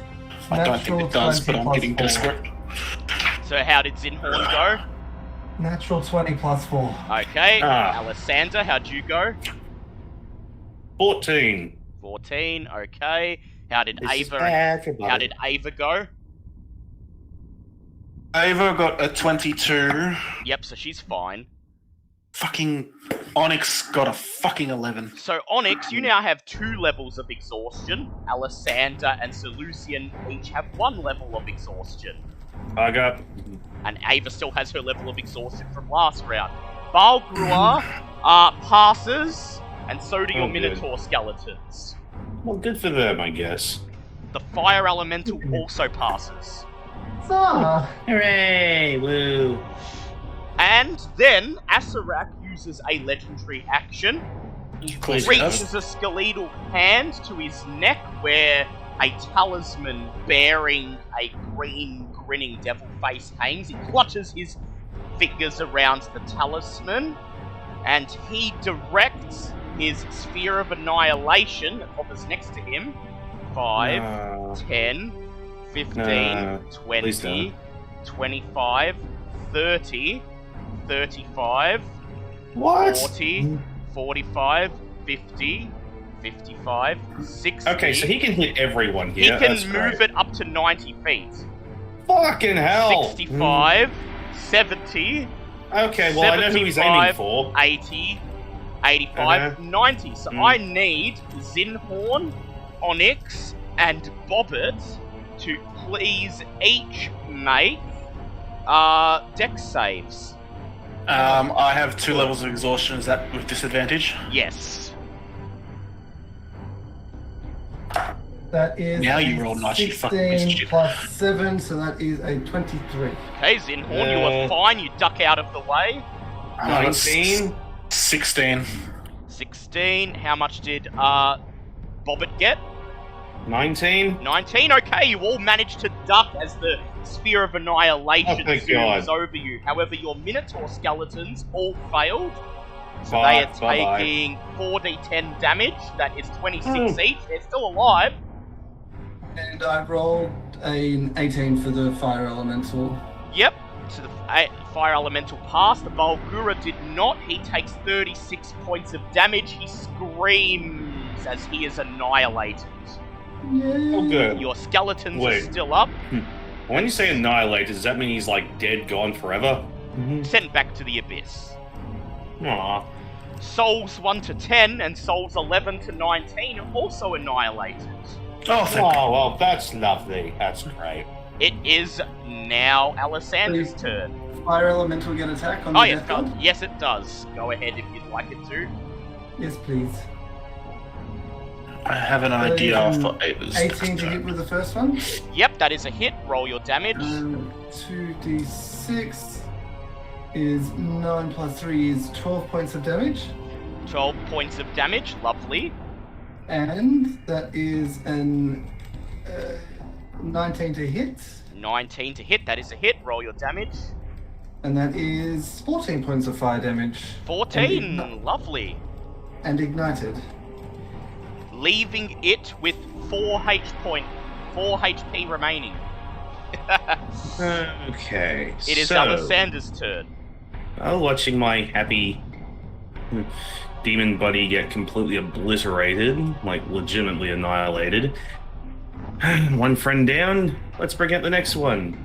And Bobbit is going to sit there, and I'm really sorry, I'm going to need the name for that genie, since I had it written down, but I believe the page has fallen out of my notebook. And I don't know where it is. Al-Wazir. So Bobbit calls out its name and goes, "Your time for vengeance has come!" Keshma Al-Wazir materializes, hovering above the pit of lava. She looks at you and silently nods, and then she looks over at Acererak. And she says, "The time has come for vengeance, fool!" But before that happens, since Acererak was so nice to go ahead and completely use up his reaction for this turn, I believe it was for this turn, correct? It was, indeed. Cool. Bobbit is going to immediately whip out the wand of magic missiles and fire it off at 7th level, because, no, you need to go away now. That's going to be 12d6, and once I've rolled damage, I'll roll to see if the spawn disintegrates or not. Yep. Because there's no point in holding back on this one. 12d4. It's d4, not 12d6. That's plus 12. Please, big whammies. Let's see Alright, how I'll you take go. that. That's 45 points of force damage. Ooh, nice. It's just this unholy missile barrage just absolutely flies across the room and just pelts him. Acererak raises his staff to try to deflect the missiles, but he's too slow. They slam into him, and you see shards of bone just fly off. And I rolled an 11, so my wand is not gone. It's just out of charges for today. Just out of charges. And unfortunately, I can do nothing about that lovely sphere of annihilation, which is kind of crap because, well, that's good. Oh, probably. So I am going to, because I still have my helipack active, and try and move over to where Zinhorn is, at least try and get... Fly over to where Zinhorn is, you land on the balcony next to him. Okay, it is the enemy's turn. The Soulmonger takes... Minotaurs, I mean... Oh yeah, the Minotaurs. Wait, the strut's already gone, so I'm not actually sure what these guys could... Yeah. They really can't do anything. I'm not going, hey, go fight the Sphere of Annihilation, because that's just, hey, go die for me. Yeah. That sucks. No. It is the enemy's turn. The Soulmonger, sinking into the lava, takes 21 points of fire damage. The room fills with light as the crystal shatters. Paching! The Soulmonger is destroyed. Zinhorn, Onyx, and Sir Lucian, your max HP returns to normal. Oh! The death curse is ended. The death what great timing. The death god is pulled under the lava and takes 11 points of fire damage, but he only had 4 HP remaining. He shrieks, cursing in abyssal as the lava melts him away. And then the remaining souls disappear. Freed at last, they ascend to the afterlife. Oh, thank God. So, Keshma starts her turn by casting Mass Cure Wounds on everybody. Oh. I'm Okay. going to... Thank you, nice genie lady. She casts Mass Cure Wounds, and you all recover... I'm going to use her genie ability to re-roll that, because 11 HP is... Nah. Okay, Oh, nah. you each recover 28 hit points. Holy shit, I'm actually back up to just about full now. She then uses... I'm only 12 off full. I'm only 11 off full after being at 1 HP. That's a recovery. Now that's a recovery. She then uses her movement to zoom over towards Acererak, readying the huge flaming maul in her hand. Yeah, please do. Please go mess him up. What is your HP totals, everybody? 140 and 106. Is this including temporary? Including your temporary hit points, yes. Oh, including 190 and 156. Yep. 154 of 165 at the moment. So no one's below 100. Very well. No. Oh, fuck you. Okay. The fire elemental is not either. Hey, you're supposed to cast that before asking that question. Yeah, hey! Come on! Okay. Acererak raises his staff, and he casts, let me see. He casts Finger of Death upon, what's the range on this? Within range, the range is 60 feet. 5, 10, 15, 20, 25, 30, 35, 40. He casts Finger of Death upon, Bobbit. Bobbit, I'd like you to make a con save, please. Oh no. Okay, I'm guessing this is going to be a nice amount. That is... Oh, that's a nat 20, so that's 23. 23, let us see how that compares to his spellcasting modifier. Oh, DC 23, you just passed! Holy shit! Fucking Christ. However, you still take half as much, so... Well, Robert live, yay? You take 33 points of necrotic damage from as a ray of red energy bursts from his staff and hits you, and you fall to the ground, writhing in excruciating pain. No. I'm sorry. If it's ray of death, it's gonna be green for Avada Kedavra, sir. No, that's power word kill. This is just Finger of Death. It just hurts. Nope. Fair cop. Okay. Play on. That is Acerak's turn done. It is now Sir Lucian's turn. And so Lucian can do naught but hurl javelins at Acererak, which is what he's going to I have a way to fix that. He hurls 3 javelins, and would you know, 2 of them hit. He deals 36 points of damage to Acererak, hurling his javelins into the Archlich's cloak, striking the bone and causing it to splinter. At the end of his turn, Acererak is going to use a legendary action to cast one of his at-will spells. Yeah. That will be shocking. That will be. Let me see. I was going to say shocking grasp wouldn't work. Yeah. He casts Ray of Sickness at Onyx. Yep. So I need. He's going to make a ranged spell attack. Yep. That is a 33. Yeah, that hits. Okay, so Onyx, you take 12 points of poison damage, and you must make a con save. The DC is 23. Okay, 2 seconds. I need. How much damage was it? 12, did you say? 12 points of poison damage, correct? That's off my temporary, and then a con save with disadvantage because I'm tired as fuck, boy. That's a 19. 19? Which is still, decent for a roll. You are poisoned until the end of your next turn. However, that doesn't really do anything because... I can't get to him to hit him anyway, so... Yep. Anything that's affected by that doesn't... Yeah, you have disadvantage on attack rolls and ability checks, which you already do, so that doesn't really do anything. Yep. Okay, it is your turn, Onyx. My turn. Okay, Bobbit, I hope you're ready for a counterspell.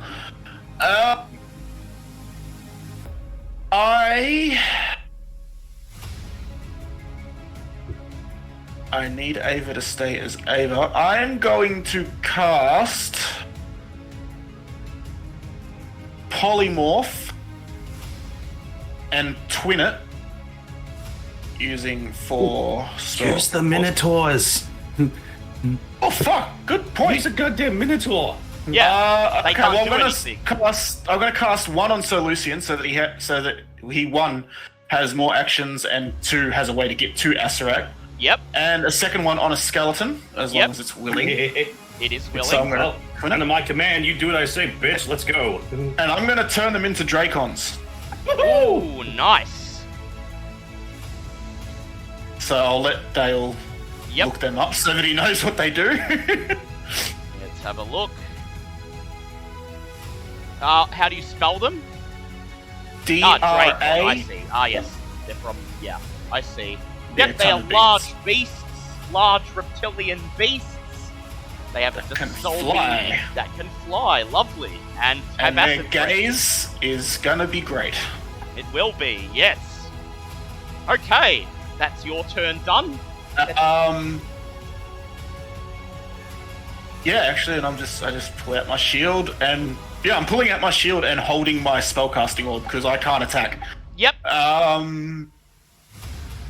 I've got my cloak going, so disadvantage on melee attacks to hit me, but Yeah, he's got that much of a fucking modifier. It doesn't matter. I'm just seeing if I should action surge it or not. You know what? Fuck, I'm gonna action surge. Yep. And hold on, I just better point off that I've actually used a 4th level spell slot. And then I am going to cast Magic Missile at 2nd level, which is 5d4s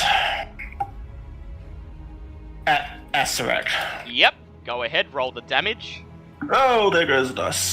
That was a 1, 2, 1, 3, 5, 8, 12 plus 5, so it's only 17 damage, but That's still better than nothing. fuck him. Yep. And then I don't really have any bonus actions that I can use. So, yeah. Okay, That's my turn. At the end of your turn, Acererak clutches his amulet and causes the sphere of annihilation to zoom through the room, hitting Sir Lucian, Keshma, Fire Elemental, Zinhorn, and Bobbit. I need Zinhorn, Bobbit, and Lucian to please make dex saves. And the Fire Elemental as well. That is a So- 17 plus. Where's my dex? 17 plus 7, so 24. Which one's gonna hurt? That's an 8. Just remember Sir 8. Lucian's new dex. Yes, I am rolling with his Dracon Dex, which is a +4 mod. Okay, rolling for Sir Lucian now. And a 16 plus 3, so 19 for the fire elemental. Very well. Okay, so Zinhorn and the Fire Elemental manage to get out of the way. I'm going to roll for Keshma. Let me see what I've got here. Volgura, that needs to be replaced with a Dow. So I need to reshuffle my VM screen. I know that problem. Keshma ducks as it zooms over her head.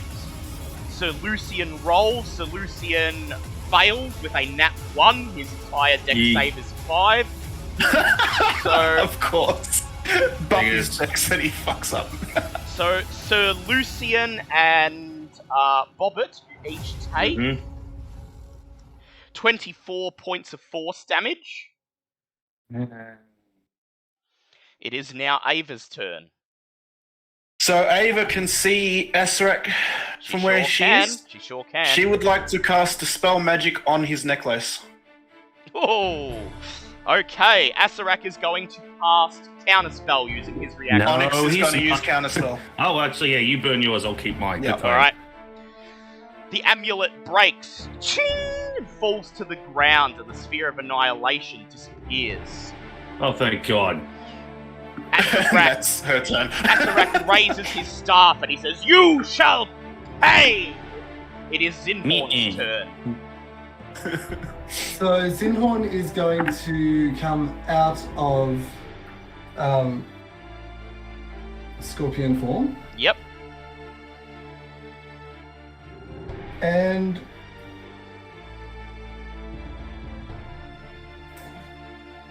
something that I don't know if it's going to work, but I'm going to try anyway. Look towards the staff and cast Dispel Magic. Very well. On the staff. Yeah. Yep, you cast it, and Acererak just laughs. Nothing appears to have happened. Perfect. Fair. Like, it would have been a good idea. Zinhorn's going to duck away. Fair. Send the fire elemental launching off towards Acererak. Very well. Fire elemental begins to fly towards him, drawing parallel with Keshma al-Wazir. And the fire elemental can actually attack him if it wants. Yep. So we're going to make the first attack of a 22 to hit. Yep, that is a hit. Roll your damage. That is 11 points of damage. 11 points of damage. Lovely. And then we've got ourselves for round 2. That is a 17 plus 6 is 23. Yep. Sorry, my math is on the verge of working. And that is 7 plus 3, so it's 10 points of fire damage for round 2. And ignited. He is ignited. Lovely. Okay. He is out of legendary actions. It Also, is I've moved over to the wall, so it's Yep. not in direct light. Yep. Line of sight. Yep. It is now Alisander's turn. Okay. Probably not the smartest idea, but I'm doing my best to try and keep up the action economy against him. Bob is going to take out the that level 4 scroll that she got from the PAG trial rooms. Yep. And take out the small vial of blood that she definitely did not pick off Bulb while she was sort of dealing or, compartmentalizing that whole issue. Yep. Draw a circle, and then because Summon Greater Demons is a 4th level spell, she's going to cast it to try and summon another helper. Please roll a d10. I'll laugh my ass if I roll the same and get that big guy back. Nope, that is a 1. This is either going to be really awesome or utterly terrifying. Prepare yourself. Okay, I'm going to reveal what appears. I just have to get a token for it. That's fair. That's fair. I just want to rule the action economy, as that's so much to ask for. Around Bobbit, the shadows begin to coalesce, forming a humanoid figure as a shadow demon emerges in front of Bobbit. Well, that's fun. Put its token on the map. It looks at you, Bobbit, and its eyes glow a bright yellow as it looks between you and Acererak. Can it communicate, or what? How does it communicate? It says nothing for now, but it is smart enough to communicate. Okay, Bobbit is going to basically go, Bobbit understands if she is probably considered important, but would it not be more fun to get revenge on the person that shackled your plane of existence? Bobbit will let you out of the circle if you attack Acererak. Would that be fine? I would like you to please make a persuade check, and because of your background, it will not be with disadvantage. Oh, I'm so glad you said that, because that's about 20. The Shadow Demon Vengeance. reaches out a All hand. friends want vengeance. The Shadow Demon reaches out a hand, and it whispers with malice, Rasnasi! And then it looks towards Acererak and says, can wait. Hobbits get really upset if people keep calling it that. That's okay. Undo the circle. Go get him, fella. Okay, he's going to take his turn. He moves to the end of the balcony, and I'm not sure he can fly, so he's going to fly right up towards Acererak, zooming towards him, and he's going to make a claws attack. He only gets one. That is a 19. It's something else for Acererak to beat up on, so I'll take it. He swings with his claws. Acererak blocks with his staff. The Dracon, that used to be one of your Minotaurs, begins to fly over the lava pit, getting about halfway, and then uses its acid breath, causing everyone in the vicinity, including the Shadow Demon and Keshva Al-Wazir, to roll. No. Of course it did. Hey, isn't it supposed to follow my orders? Keshma failed. Acererak No. passed. And the Shadow Demon failed. No. So? Hang on, the skeleton's supposed to follow my orders. If I didn't tell it to use its acid breath, it doesn't. Well, it's not a skeleton anymore, it's a Dracon. Fuck. So, Keshma and the Shadow Demon each take 26 points of damage, Oh, god damn it! and Acererak takes 13. Damn it, I just summoned those. Please stop. But the Shadow Demon is still up. It is but- Keshma's turn. She looks towards Bobbit, and in a stern voice she says, "If you can keep your servants from attacking me, that would be much appreciated." Sorry. It's actually, I've got the wrong stat block. She's not a Dow. She's a Djinn. There we go. She's a Djinn. She swings her scimitar at Acererak, making 3 multi-attacks. A 25, a 14, and a 24. So 2 of them hit. Acererak takes 21 points of slashing damage, plus 10 points of thunder damage. As the wind, as the energy of the storm surges from her scimitar. So 31 points of damage altogether on Acererak. It is now Acerak's actual turn. He looks over at Sir Lucian, raises his staff and shouts, "Avada Kedavra!" A ray of green light surges from his staff, hits Sir Lucian. Spell. Counter spell. He uses. I'm keeping track of these. He uses his reaction to cast counter spell on your counter spell. Counterspell. Counter spell. Okay. We need to get Sir Lucian to Acererak. More importantly, we just made him burn one of his strongest spell slots because I'm pretty sure that's a 9th level, isn't it? Oh yeah, sorry. Yeah. Yeah. Power Word Kill is like 9th level. However, it is his turn, meaning he's not using reactions. He's just casting counter spells at will. Also, he takes 6 points of fire damage He from does his take turn. Yeah, but you can only counter spell once though. That's correct. So the power word kill does not go off, and he swears. "Arrgh!" Maybe if you stop doing that, that'd be just great. Thanks. Okay. Stop. It is now Sir Lucian's turn. Sir Lucian takes flight, flying Please over. don't burn everyone else. Yeah, Sir Lucian's smarter than Yeah. the So Minotaur. Lucian I takes used to a flight. Minotaur skeleton. Excuse me. Over to Acererak. He raises his +3 sword and rolls. He's not going to use the natural attacks because he has a better chance of hitting and dealing more damage with his swords. Did he keep his sword when he polymorphed? Well, they have hands, don't they? The picture does not, I suppose. Yeah, unfortunately. so no, he's going to make a bite attack. That is a 21, it hits. Hey, that's still handy. Also, when Acererak started his turn, Yep. he should have either Yes, he's going to do done the that. dissolving gaze or chosen to look away from that direction. He looks in the dissolving gaze, and he just chooses to pass the save. Okay. Yeah. So, as Sir Lucian That's bites one Acererak, Acererak uses his reaction to cast Shield, bringing his AC up to 26.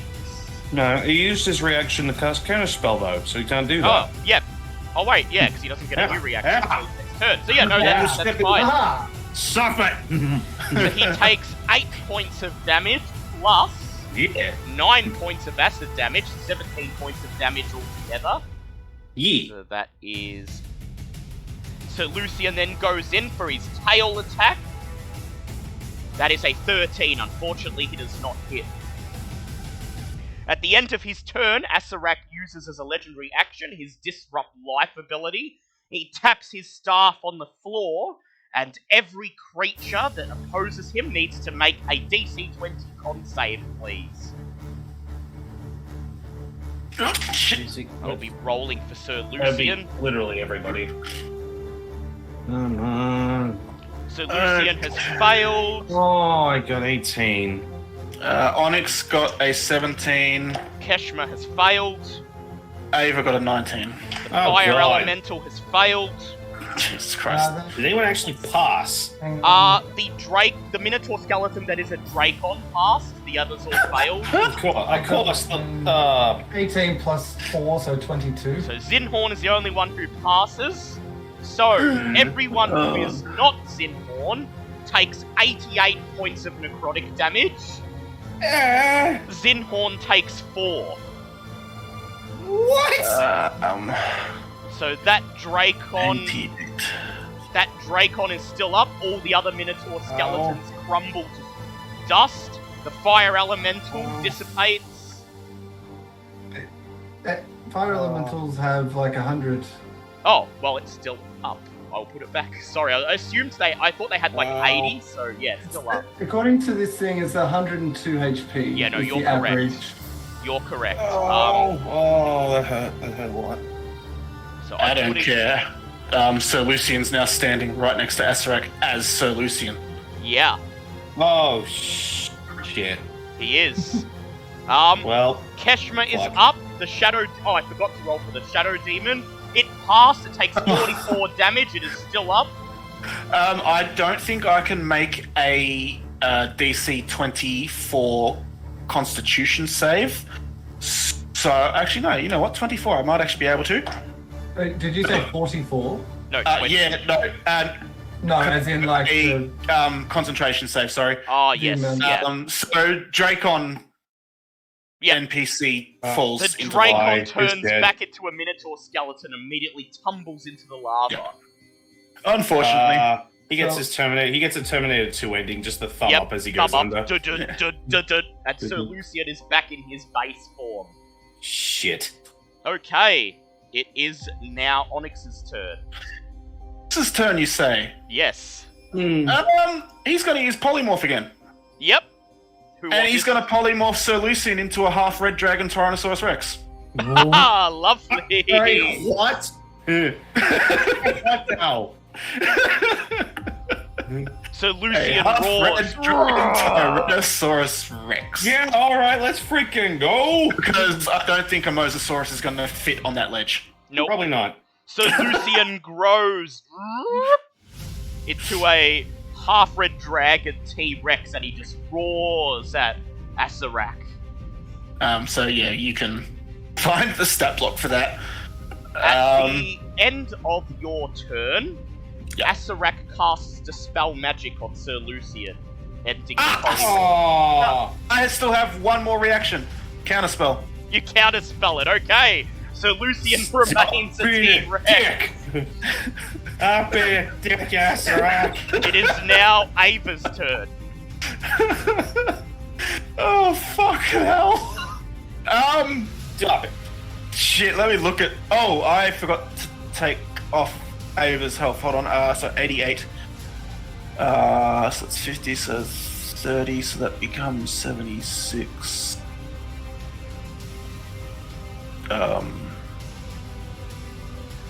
Okay, I know what her health is now. Awesome. Okay, what does she she's not going to use the Vile Trick because it's too late in that. She does not want to heal him. Which would have been good, but fuck it, whatever. She's going to use her bonus action to cast Hunter's Mark. Yep. On Acererak. Acererak, obviously. Yep, and then she's going to make 2 attacks with Void Arrows. Yep. The 2 attacks equal. She only has 1 level of ability. Yes. So that's still normal attacks. Damn it, that's a nat 1 and a 21.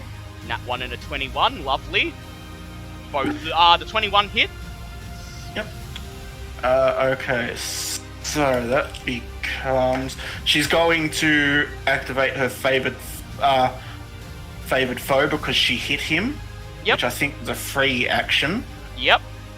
Which becomes a d6 for the favored foe, and then a d4 for psychic. Dreadful strike, that was, and then another d6 for Hunter's Mark. That equals 10, 14, 16, 19 plus 25. 25 damage. 25 damage, nice. Yep. And then she's going to fly down into and hide in here, so that Acererak can't see her. Yep. So where's she going? Sorry. Into this little hollow here. Ah, yes, yes. So that Acererak doesn't actually have line of sight. At the end of her turn, Acererak is going to cast Shocking Grasp. Wait, no, that's a touch one. He casts Ray of Frost at... Who can he casts Ray of Frost at... No, he can just cast Shocking Grasp on Sir Lucian. He hits and deals 18 points of damage to Sir Lucian. And Sir Lucian can't take reactions until the start of his next turn. Yep. Okay, it is now Zinhorn's turn. Alright, so Zinhorn is going to kick things off with a Mass Cure Wounds. Yep. Yay, thank you. For Bobbit.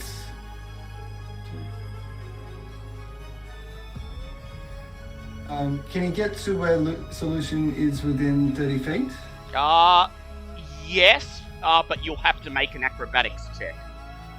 Wait, no, Masculine Winds is for the spell range. Oh, isn't yeah, it? no, he can, yes, yeah. I mean, you can really heal Keshmar and, like, Yeah, he can. as well. So, Bobbit, Fire Elemental, Keshmar, Shadow Demon, and Lucian, and myself.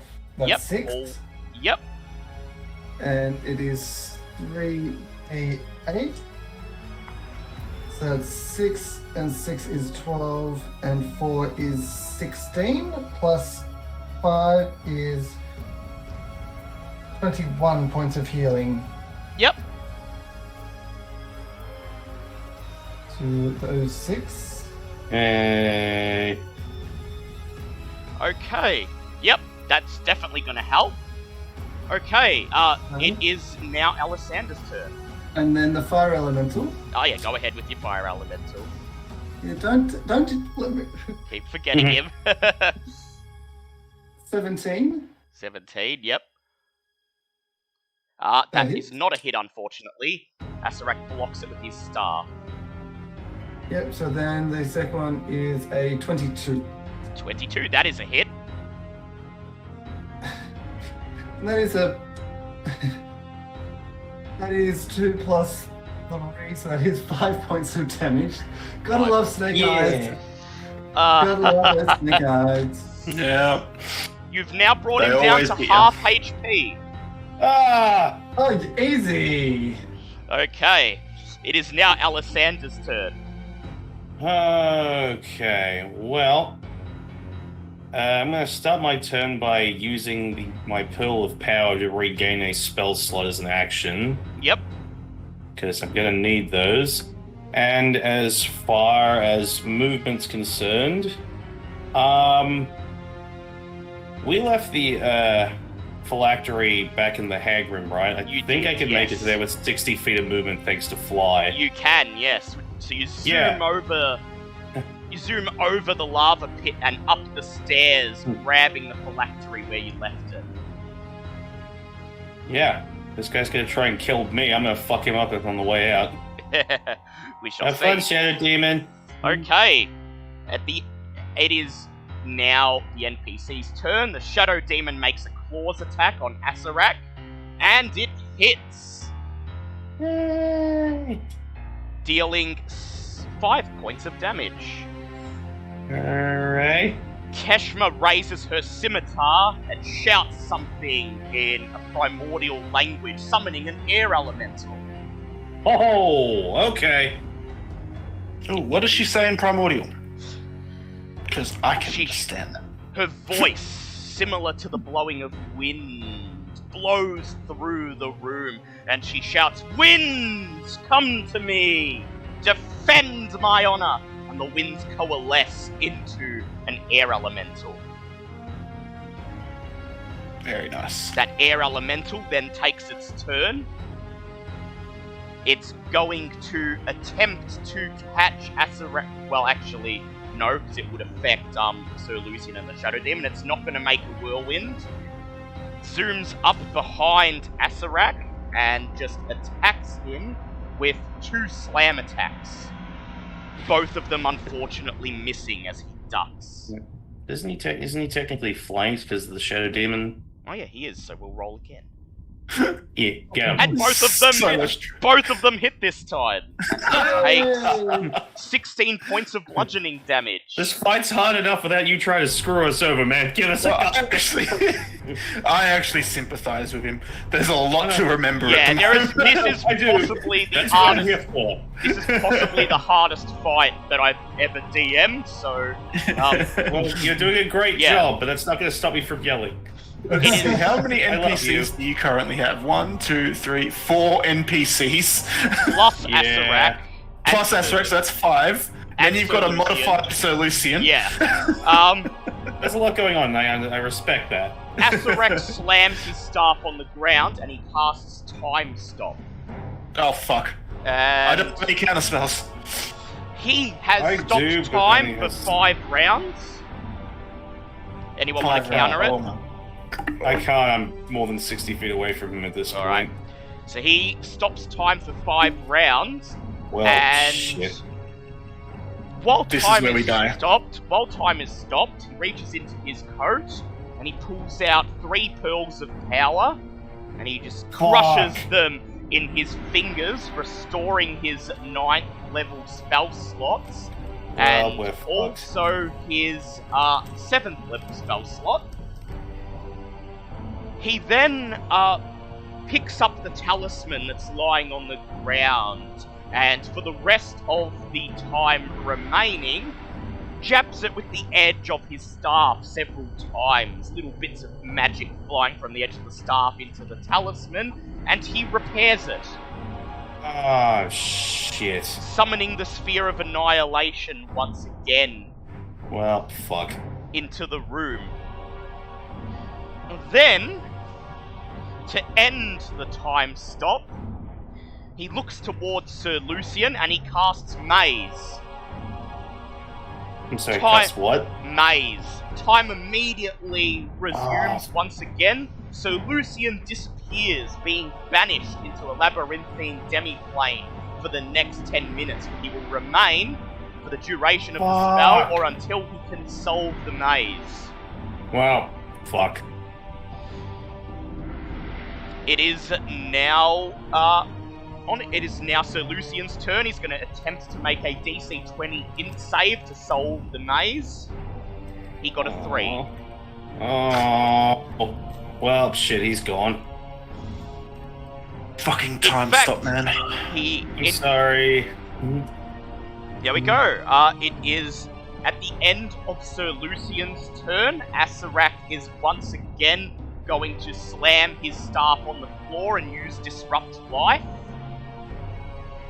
He gets another 4 points of fire damage. He does get hit with another 4 points of fire damage. He's down to 80 HP. I need everybody except Sir Lucian to make a con save. That include me, or I'm guessing the range of this is insane. It's just everybody. It's just everybody he can see. He can. Does that include me if I'm around the corner out of line of sight? You can't see me because I'm upstairs. We can see you. Okay, so it's just Onyx and Ava then, and Keshma, the Shadow Demon, and the 2 elementals. Ava got a 22. 22. Onyx got And the cons are a 13. 22. Onyx got a 22 for the 13. fire. Okay. Alright, 22 for the so, fire. Onyx, you take 91 points of necrotic damage. I'm down, so...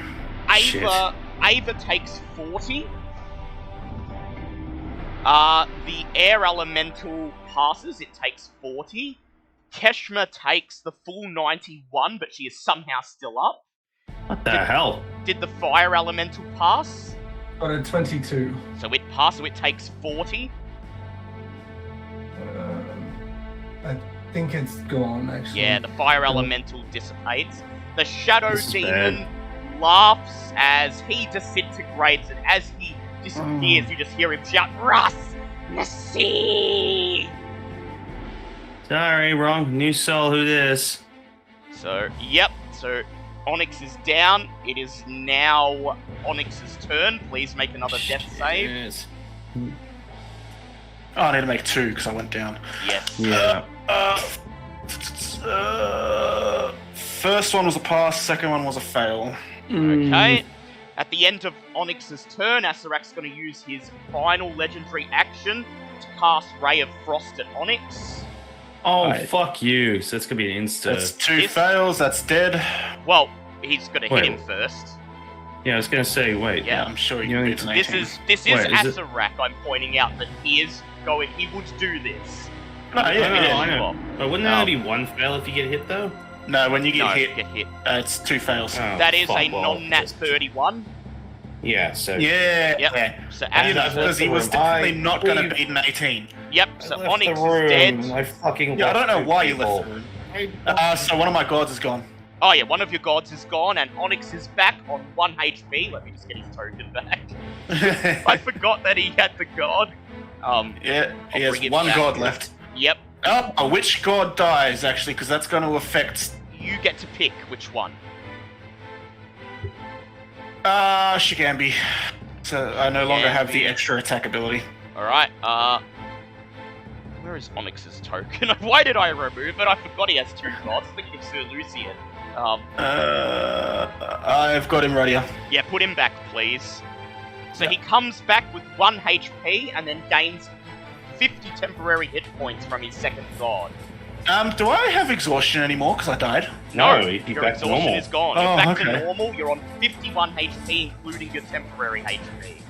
Also, Sir Lucian, wherever he is, pops back into Yeah, his Sir normal Lucian form. form. His normal form, but he's still in the maze. Yeah, it is yeah. Ava's turn.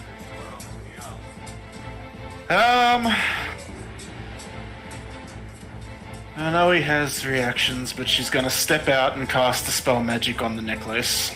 Yep. He uses his reaction to cast counterspell. Yeah. At least And then he she cancels the steps- reaction this turn. Back in. She steps back in, yep. Yep. Okay, it is Zinhorn's turn. Zinhorn's gonna peek his head around the corner and cast Dispel Magic to get On rid the of the sphere necklace? again. Yep, Ah. he can't counter it, so the sphere disappears. Acererak curses. Ah! The talisman. That's what I was drops hoping you were gonna do, again. Jesus Christ. Well, And then ducks away behind again. Yep, back behind the corner. I'm not gonna lie, a part of me wanted to stay up, but only for one single reason. But that doesn't really matter, it's probably more beneficial at It this is point. I've already fucked things Alisandra's over. turn. Okay, so I have this stupid little thing, so I'll head back down. Yep. Fully Only going the way you can whole... redeem- Hey? The only way this redeems itself is if destroying his phylactery kills him.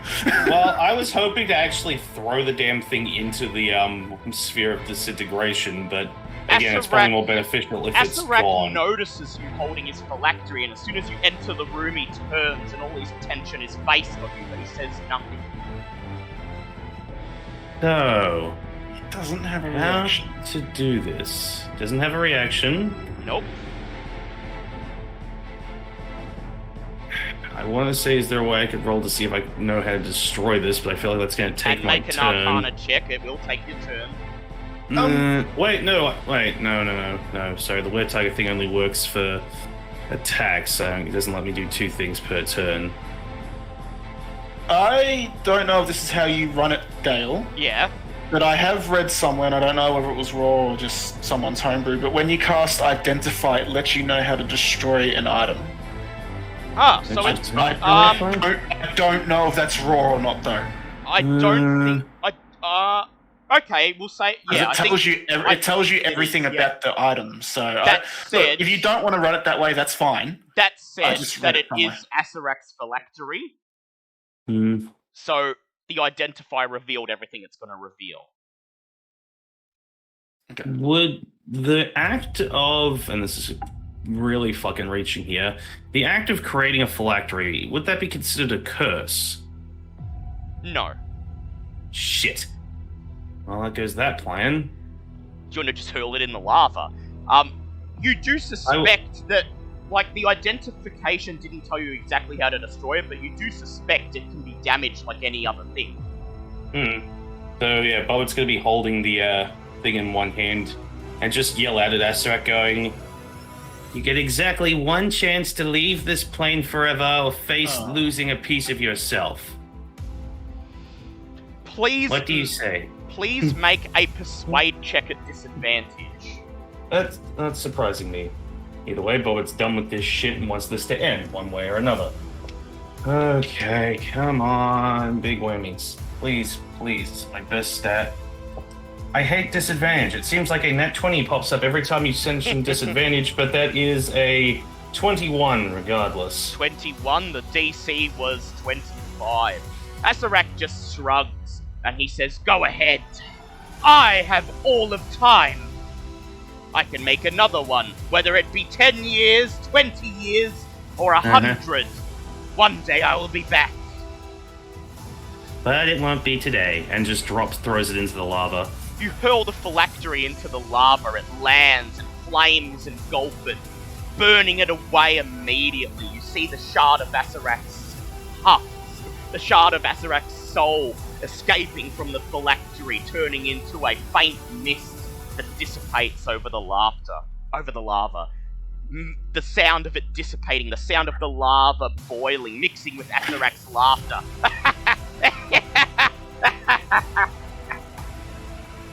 His phylactery is destroyed, but he doesn't seem to care.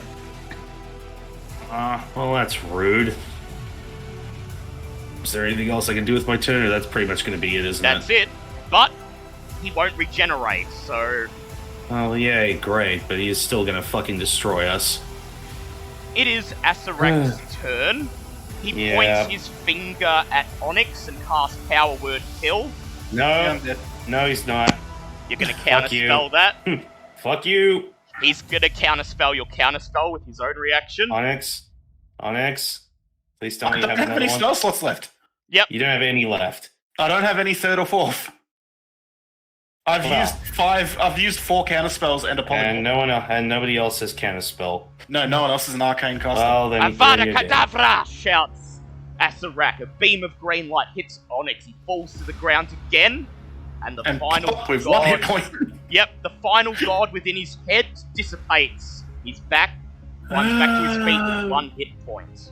My constitution goes back down to +4 instead of +6, which takes my max down. I'll work that out in a minute. It is Keshma Al-Wazir's turn. She rushes towards Acerak, and she swings at him twice with her scimitar. And that will be... 1 hit. Sorry, I was rolling the wrong thing then. Still 1 hit. He takes 10 points of slashing damage, plus 5 points of lightning damage. Goes down to 65 HP. Off. It is the Air Elemental's turn. It is going to try and trap him in a whirlwind now. That would be Wind nice. begins to blow through the room, and he's going to make a strength save, strength being his weakest stat. He's still got a non-nat 20 on it though, Of course he fucking and if does. he failed he would have chose to the whirlwind Yeah. picks up, but doesn't manage to get Acererak. Okay, it is Sir Lucian's turn. He's going to attempt to make an intelligence save of 20 to get out of the maze. He rolled a 6. Yeah. At the end of his turn, Acererak uses one of his legendary actions to cast a Ray of Frost on Onyx. Damn it. I can't do anything, so That is a nat 20. Yeah. I mean, you still have to make death saves, I guess. He still does. I'm just going to roll the damage just for fun though. So that is Yeah. 4d8. That is 50 points of cold damage. Yeah. I got one save. Yep. So you are... I'm now down. Yep. You're down with one save. Okay, it is Onyx's turn. Make another death save, please. Oh, I got an 18 and a 19. Like, my first Yeah. save was an 18, my second save was a 19. You watch my next one be a fucking nat 20. Yep. It'll be too late. So 2 of them have passed, okay. At the end of your turn, Acererak is going to cast Ray of Frost on Onyx again. Yep, so... That is a 29 to hit, so fail 2 saves. Oh, good. It is Ava's turn.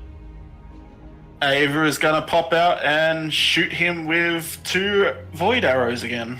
Go ahead, roll to hit.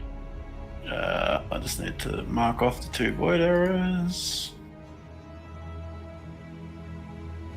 Actually... No, she has the prone arrows. She's Yes. gonna use the 2 prone arrows instead. Go ahead.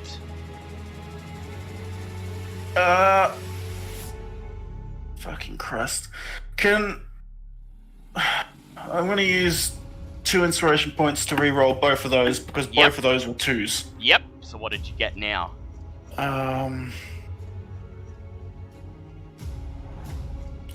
A 21 and a 29. 21 and a 29 are both hit. Go ahead, roll the damage. Okay, so the first roll has Dreadful Strikes, Favored Foe.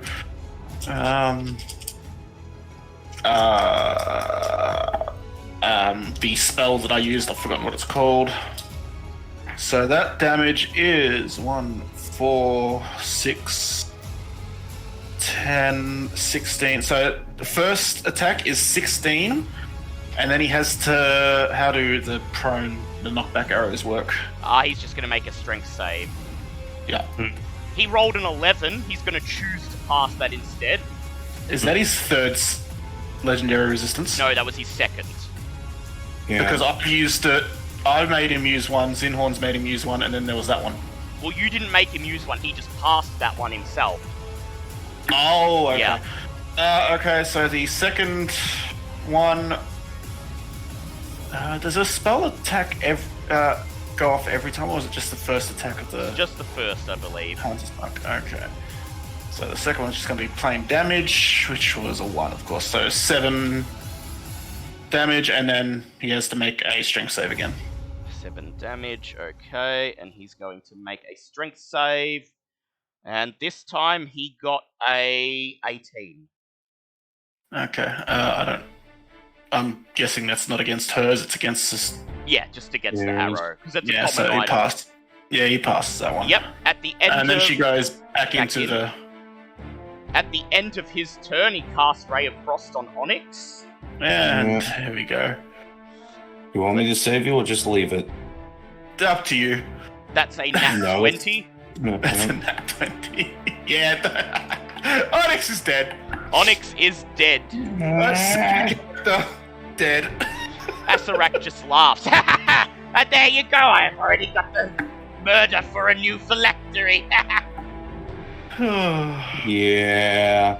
It is Zinhorn's turn. Well, that sucks, because I was about to do some curing of wounds, but But that doesn't work anymore. Doesn't help that the one guy who had Revivify is now dead. Onyx didn't have Revivify.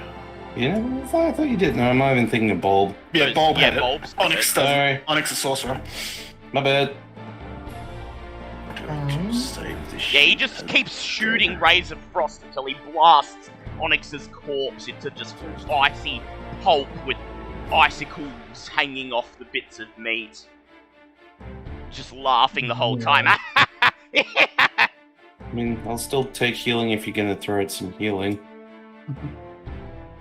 Well, in that case,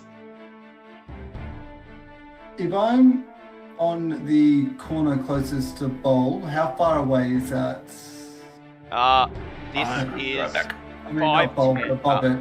If I'm here. 5, 10, if you're there, it's 5, 10, 15, 20, 25, 30 feet exactly.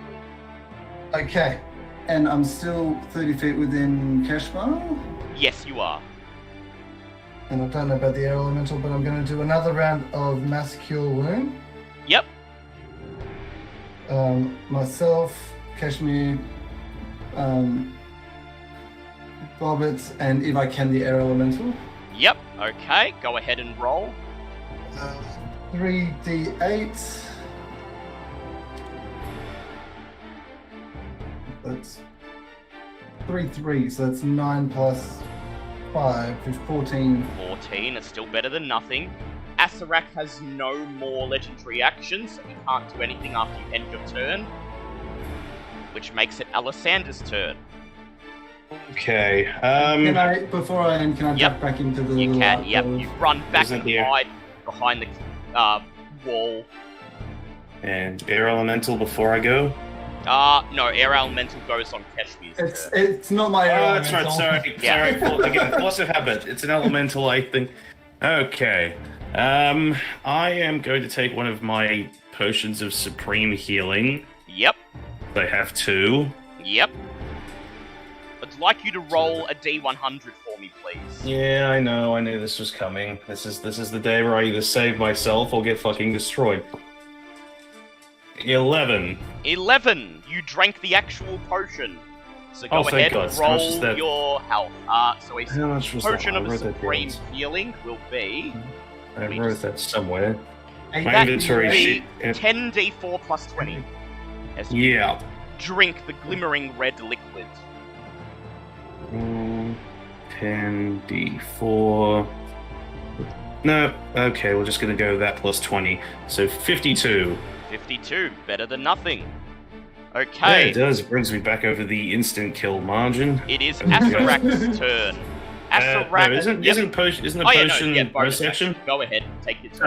Alright. Yeah. So from let's see where I count 1, 2, 3, 4, 5, 6, 7, 9, 10, 11, 12. I can just get to. I believe I can just get to here Yes, with you my can. movement, which puts me in striking range. Correct? Yep, you fly over the Yeah. lava pit, So it's just a- menacing your lycanthropic muscles in front of Acerak. Yeah. It's just a flying were-tiger about to go clock an undead. Okay, so I get these 2 hits that I'm about to go with both with advantage. Correct? Yes. Okay, this is not going to do a ton of damage, but... Alright, first is a 28 to hit. 28 to hit. That's a hit. Okay, and you know what? Just because I can, as I have this thing, where's the dim? I don't have the stuff. I had all this stuff written down, I keep moving it. Yep, I am going to, because I haven't used any of them yet, I'm going to use all 10 charges on this first swing. Ooh, nice. Just in absolute rage of watching, again, another friend die directly next to me, because, you know, that's just doing so well for the psyche. So it's going to be, we'll go the 1d6 plus 7 first for the normal hit, which is going to be 9 points of bludgeoning. Yep. And then we are going to use 10d6 of force damage. Because, again, fuck this guy. D6. Please big, please big. That's gonna be 47 points of force damage as Bobbit just not even like, you know, doesn't even use the command word, it's just an inhuman roar as she just brings the staff across his head. Okay. Is he still up? Yes. Cool. I'm gonna go and hit him again because he's pissing me off and needs to die. Go ahead. Advantage. That is...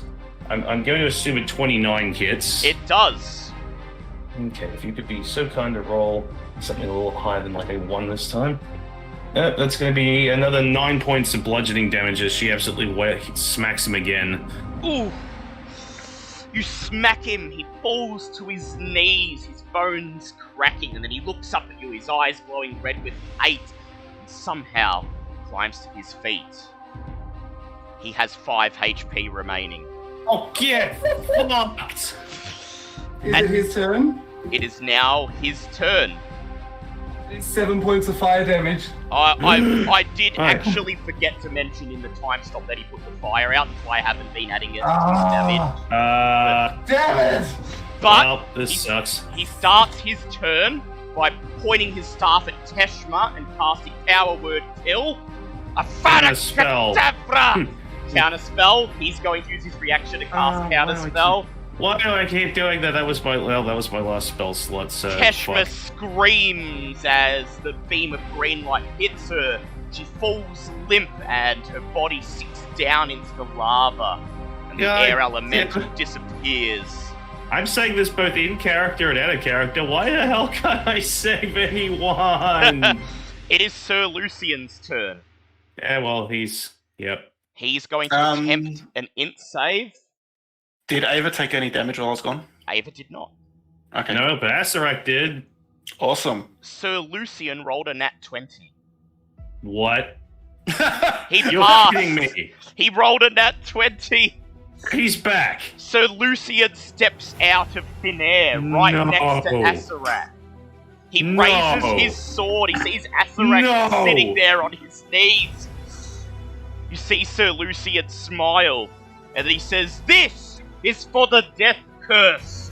May you be Watch struck 3 nat ones. down in the name of Scuttlebutt." Is And this he dude seriously rolls. gonna steal this kill? Yeah, probably. Here comes the first one.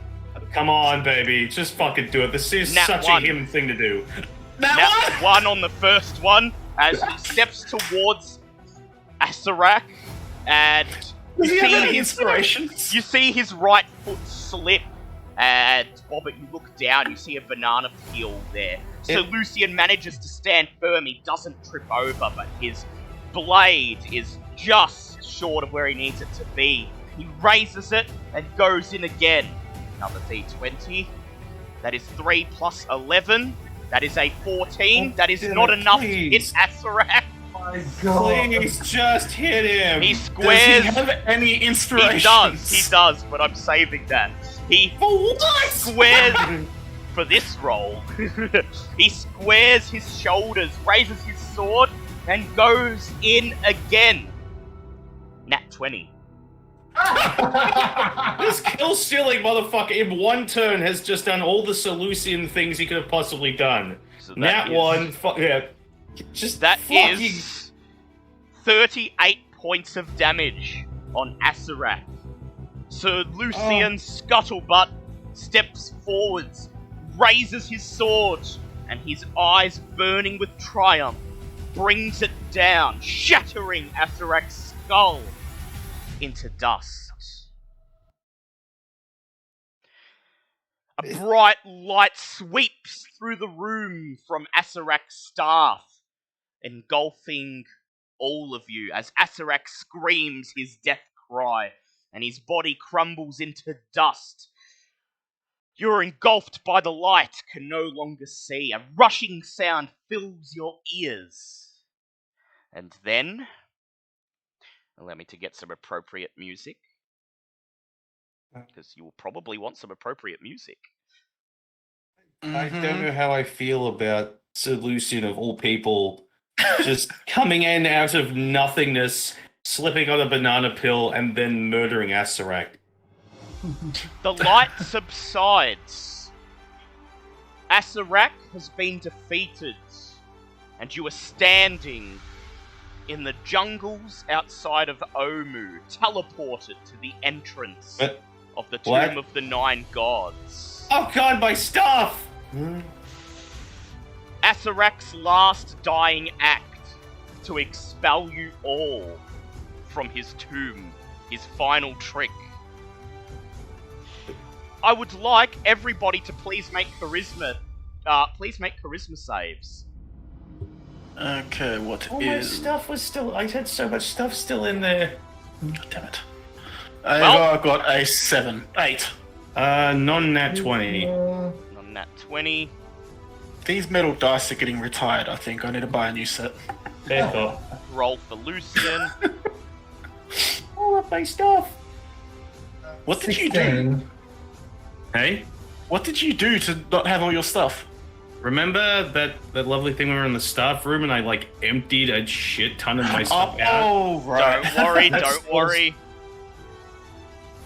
Don't worry, I'm not going back in there for it. Don't There's a lot of worry. shit in there.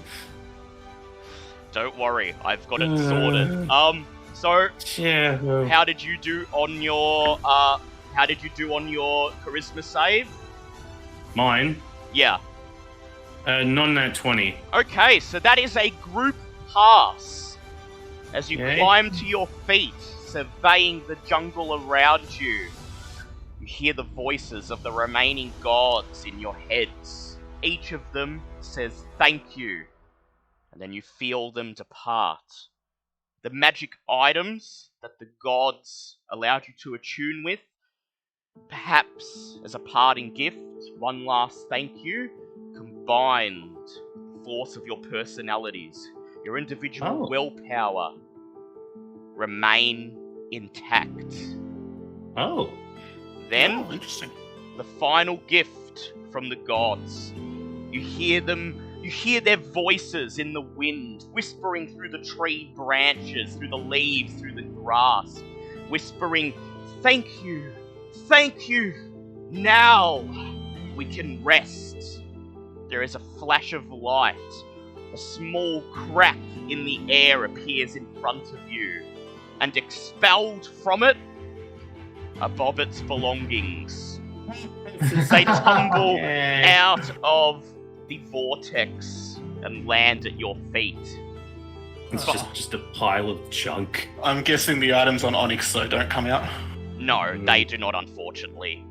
We Any didn't even grab items- them, did we? Any items that Onyx had on his person, as well as any that Acererak had, are left within the tomb.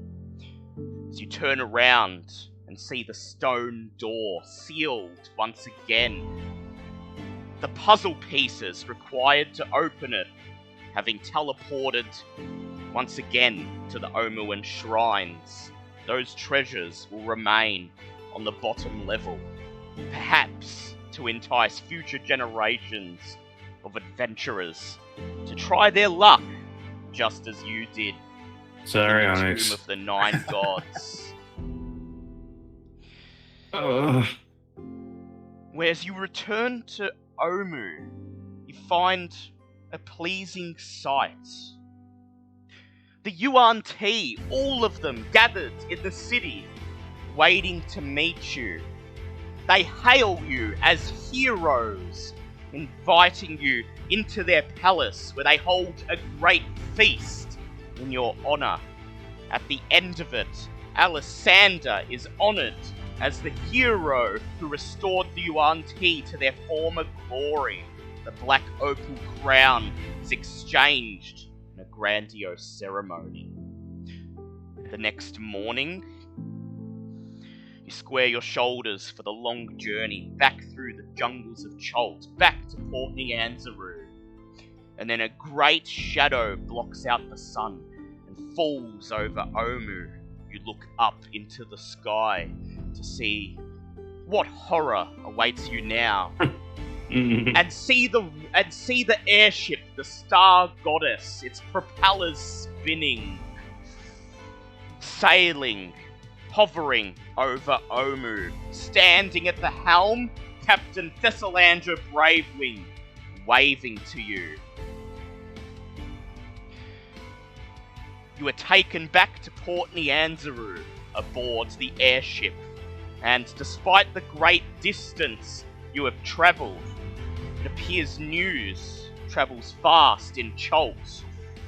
You arrive in Port Nyanzaru, the airship touches down in the harbour, and you disembark to find the streets filled with revelling, celebrating people gathering around you in a throng of excitement, honouring the heroes who brought the death curse to an end.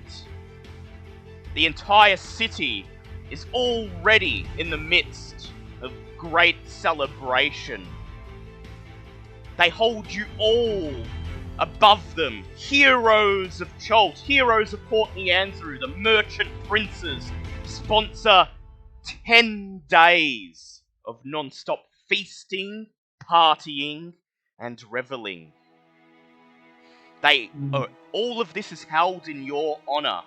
The heroes of Port Nyanzaru, Lady Alessander and her entourage, who returned to Cholt in a time of great need and rescued her people from a terrible fate. But, perhaps, among even her,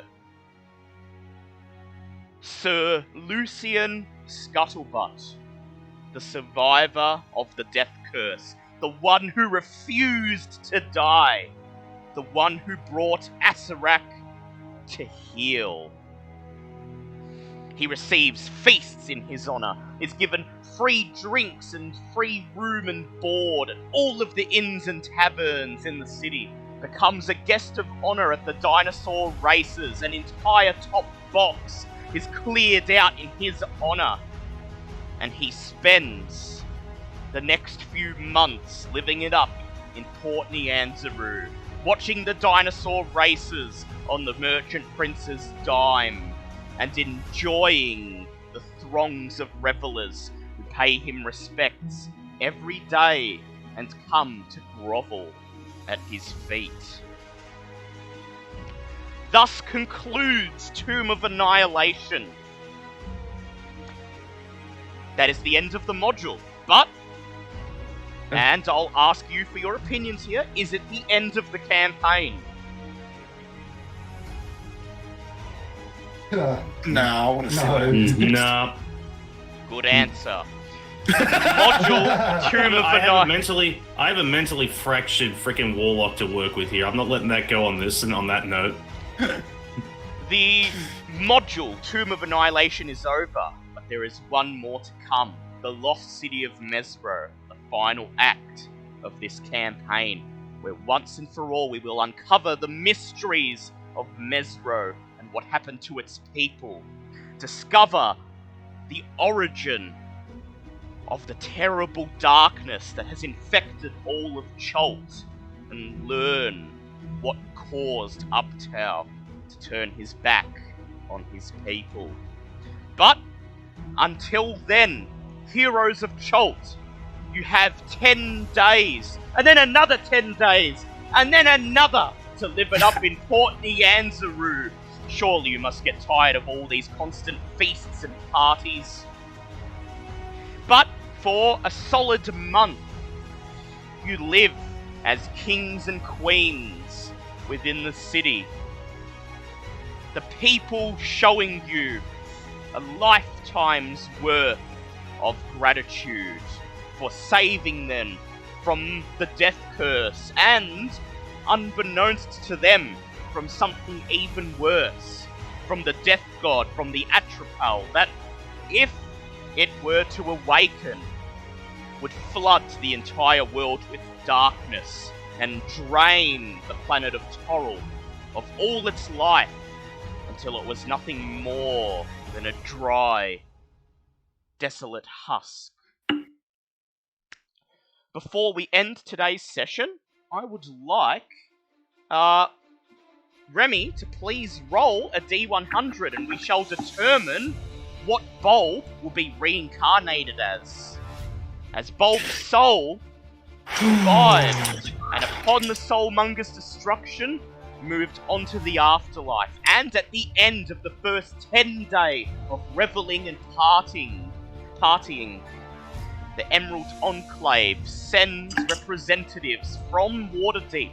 They travel via plants to Port Nianzaru to honor Bulb, their hero, and provide the party with a free casting of reincarnation. So please go ahead and roll. Using the dice that Kitty got me. I am so nervous right now. 84. 84. That is 66 to 0-0. That is an unusual race. So please roll again to determine which unusual race it is. Of one D100 again? Yep. Oh god. Ah! I'm already anxious. 56. 56. Bulb shall return as a furbolg. Holy shit! Damn! Oh my god, he is druid spec for life. Okay, I need to write that down. I know what I'm doing tonight. A grand ceremony is held in Bulb's honor, culminating with the new Bulbasaur stepping out of the light, stepping out into the open-air plaza in Port Nianzaru that has been stripped of cobblestone, stripped of buildings, that is to become the new site of the Cholton chapter of the Emerald Enclave. The furbolg form of Bulb stands in the open-air plaza, inhales the fresh air, and looks from left to right, taking in the faces, the throngs of thousands of people surrounding the plaza, saluting him as a hero who gave his life to save them.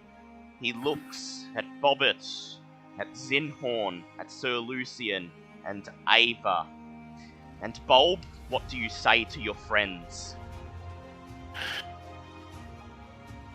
Friends, do I have a story for you?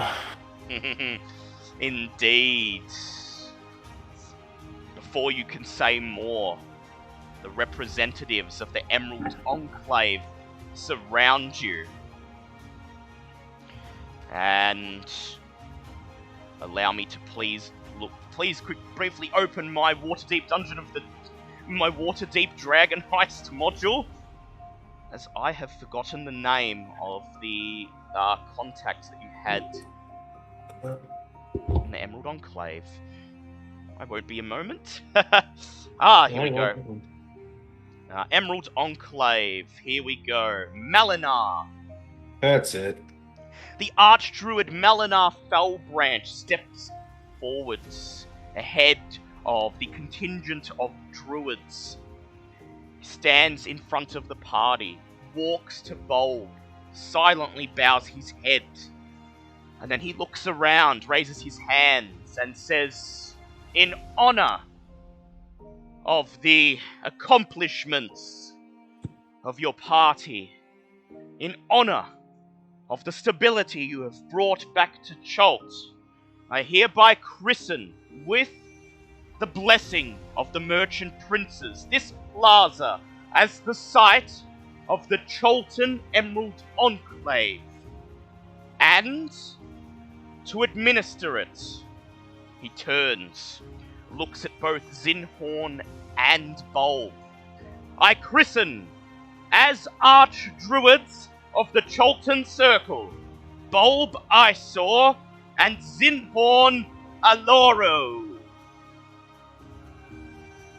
The crowd around you breaks into raucous applause. The Emerald Enclave Cholton Circle has been born, and Zinhorn and Bulb, you will rule it instead. The first circle to have 2 Archdruids, each of equal standing, ruling side by side. Your mission? To watch over Cholt, to bring the teachings of the Emerald Enclave to the people of Cholt, to protect the balance between civilization and nature, and bring stability to this cursed continent. Congratulations.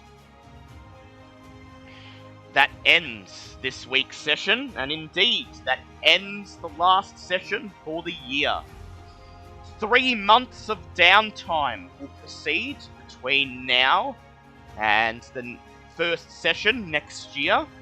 We will get into how you spend that downtime at the start of next session. For now, you don't need to worry about business. Now is the time of celebration, to revel in your status as heroes, to simply enjoy the fact that you not only survived, but triumphed against the tomb of Annihilation. Thank you, everyone, for joining us, for being there every step of the way. We at Dungeons & Dragons would like to wish you a Merry Christmas, Happy Holidays, and a Happy New Year. We will be back for D&D on the 6th of January, and the day after that, the 7th of January, for Vampire: The Chicago Chronicles. But don't fret, we still have 2 pre-recorded sub-episodes of Vampire: The Chicago Chronicles to come. One will be released later tonight, the other one next week. So we've still got some content to tide you over. Once again, happy holidays. Thank you for joining us. And until then, remember the heroes of Chult, those who should be honored above all, for they saved the Forgotten Realms from the wrath of the Archlich. Goodbye, everyone. Bye, everybody. Hi, everybody. Take care. Merry Christmas.